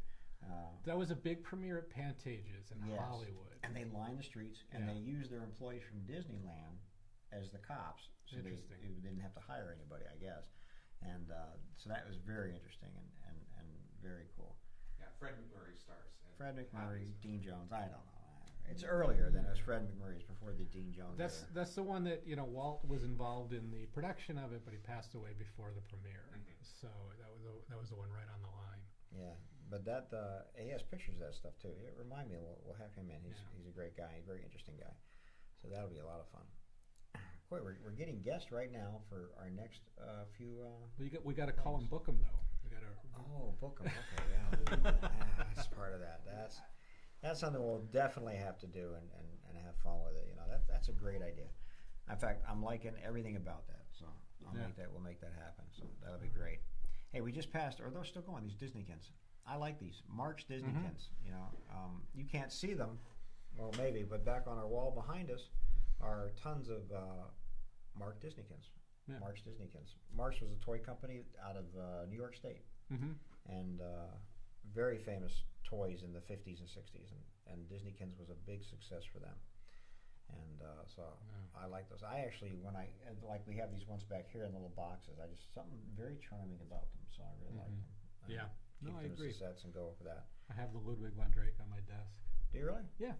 Yeah, just had one. Did you steal it from us, or did No. you? Okay, No. I just want to make sure, because I've been looking for one, and so we'll see how that goes. Only 15 lots left, guys. That's the end of a very good auction. Thank you so much.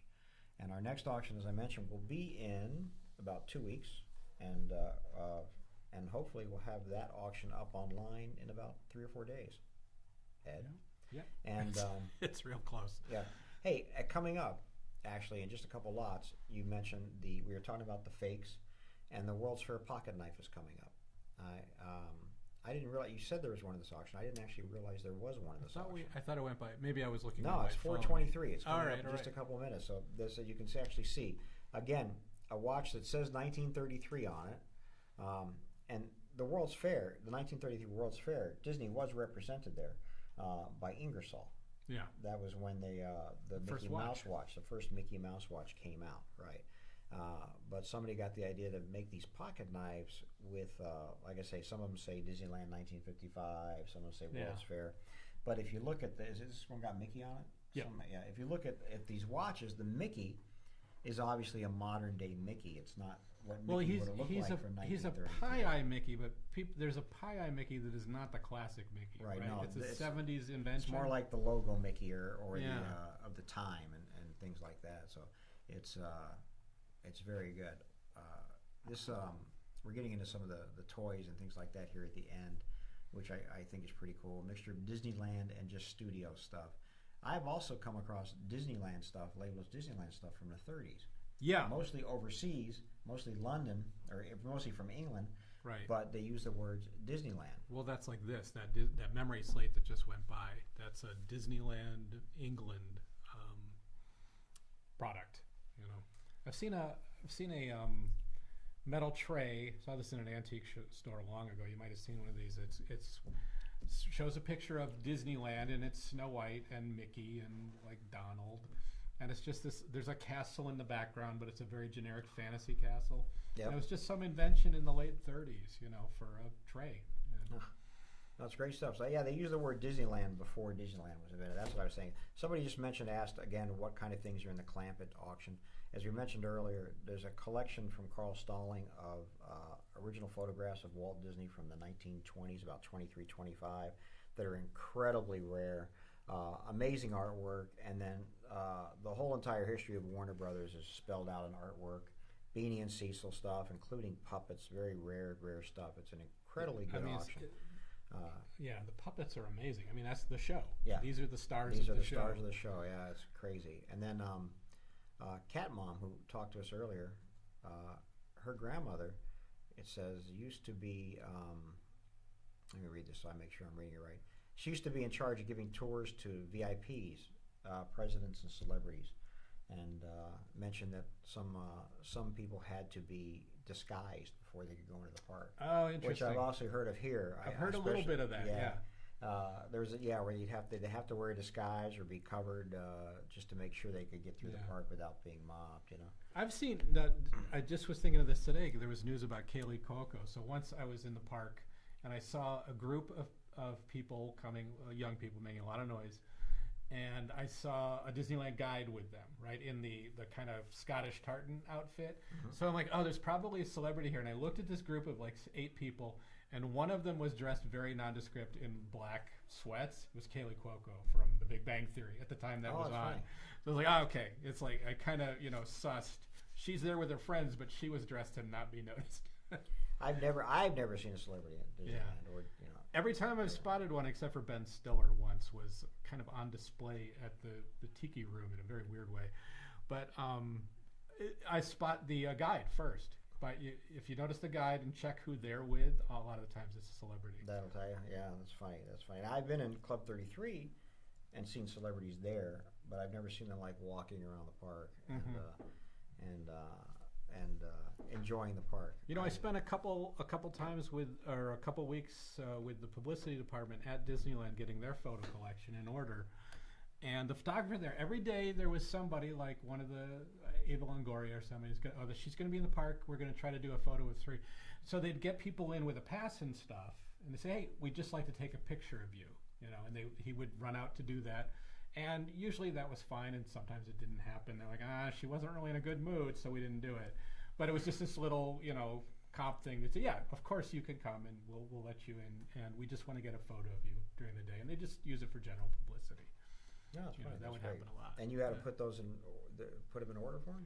I was sorting through the old photos. I was taking the stuff back to the 50s and getting a system on it so that they could find it when they needed it. Oh, that's great. Hey, here's your. We talked about this earlier. This Your big. Sherman Smith. It's tiny. It is so tiny.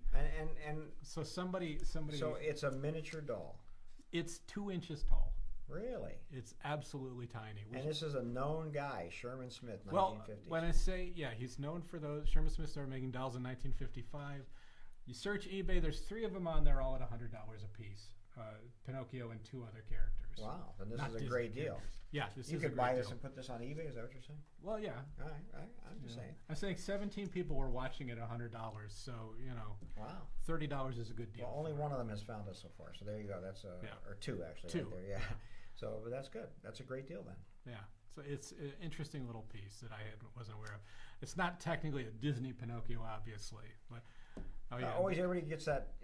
People don't realize, and this is again from the animation start or the studio part, that Pinocchio isn't Disney. Right. There's Disney's Pinocchio. Well, but famously, all of these, Cinderella, Sleeping Beauty, Snow White, they're public domain. They're public domain fables. Yeah, exactly. And, That's an amazing thing. So here's that fake knife, and these Yeah. do have value. We've sold these for hundreds of dollars, but you'll see right there, that's a much more modern Mickey than just Mickey was in '33. That pose of Mickey was Yeah. on everything in the 70s. Yeah, and they didn't put the apostrophe S in World's Fair. Right. They just call it World Fair Chicago 1933.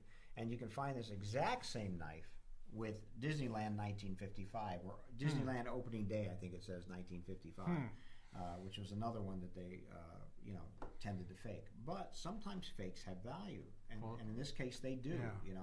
It's become a collectible piece. At the time, it's the manufacturer taking a making a $2 knife and selling it for $4.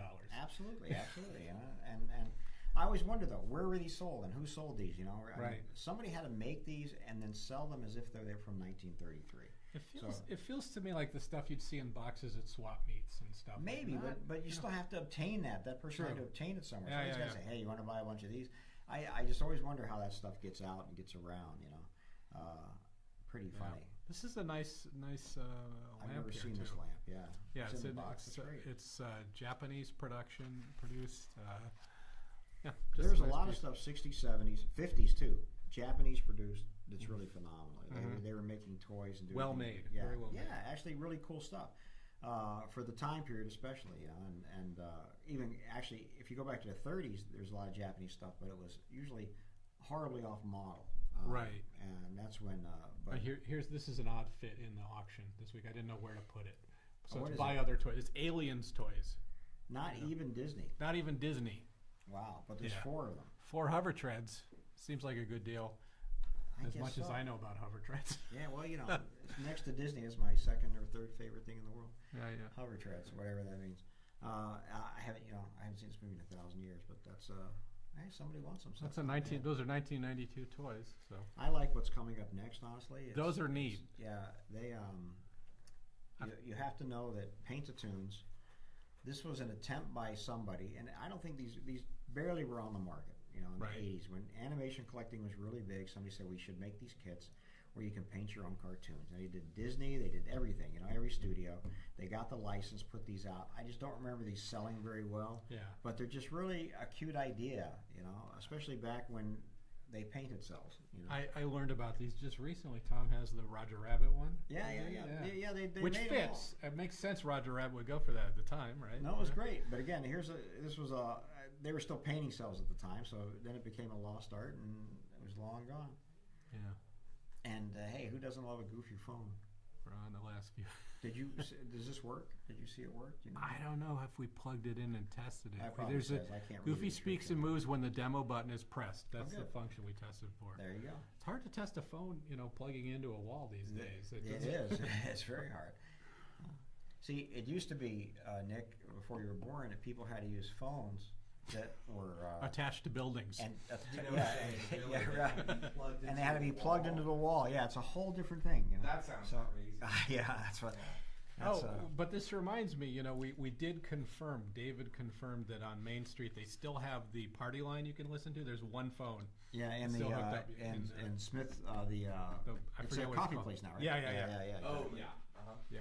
That's Because it. we Hey, checked, there were 3 that did not operate, but we couldn't get to the other one. He's confirmed it does. all right, we have one lot left after this one, the Princess Frog Fortune game, Yeah. card game, which I think is great now that there's a ride at Disneyland based on the Princess Frog.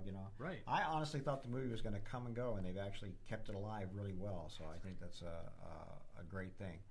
So once you guys let your conscience be your guide and move on to the next lot here, we'll finish up the auction. And I want to thank everybody again for sticking with us for through this one. There'll be another one in about 2 weeks, and just watch the website, or you'll get an email if you're on our email list. And if you're not on our email list, get on our email list by just emailing us at info@vegalleries.com.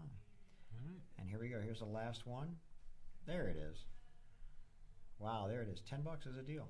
Now they Yeah. don't make these anymore. This was just made This was just for promotion of the film. when the right film it came out. Yeah. Exactly. Not Nothing you can sold buy anywhere. now. Yeah, exactly. Very, very cute piece. And we'll let it run down. And again, thank you guys so much for being with us. Thanks, Nick, for engineering. Of course. Thanks, Ed, for talking. And we'll talk again. So I want to write up a set of these counterfeit, just like the knife. We're going to sell them as a set of counterfeits. All right. Put You it know, in there. and Well, I got to ask you a question. Is it legal to sell counterfeits? You sold the knife. Yeah, but that, We're not. It's not currency. Yeah, I don't know. We have to look into that. See, these are more recent than the knife. Mm. I mean, so the knife is 50 years old, so that's I hear different. you. I hear you. Here we go. We're counting down. $12. 14 will make us stay here and keep talking. Oh, All right, there. so Phew. that convinced him not. Thank to you do guys it. so much. Take care, and we'll talk to you very soon. All Take right, it easy. see ya.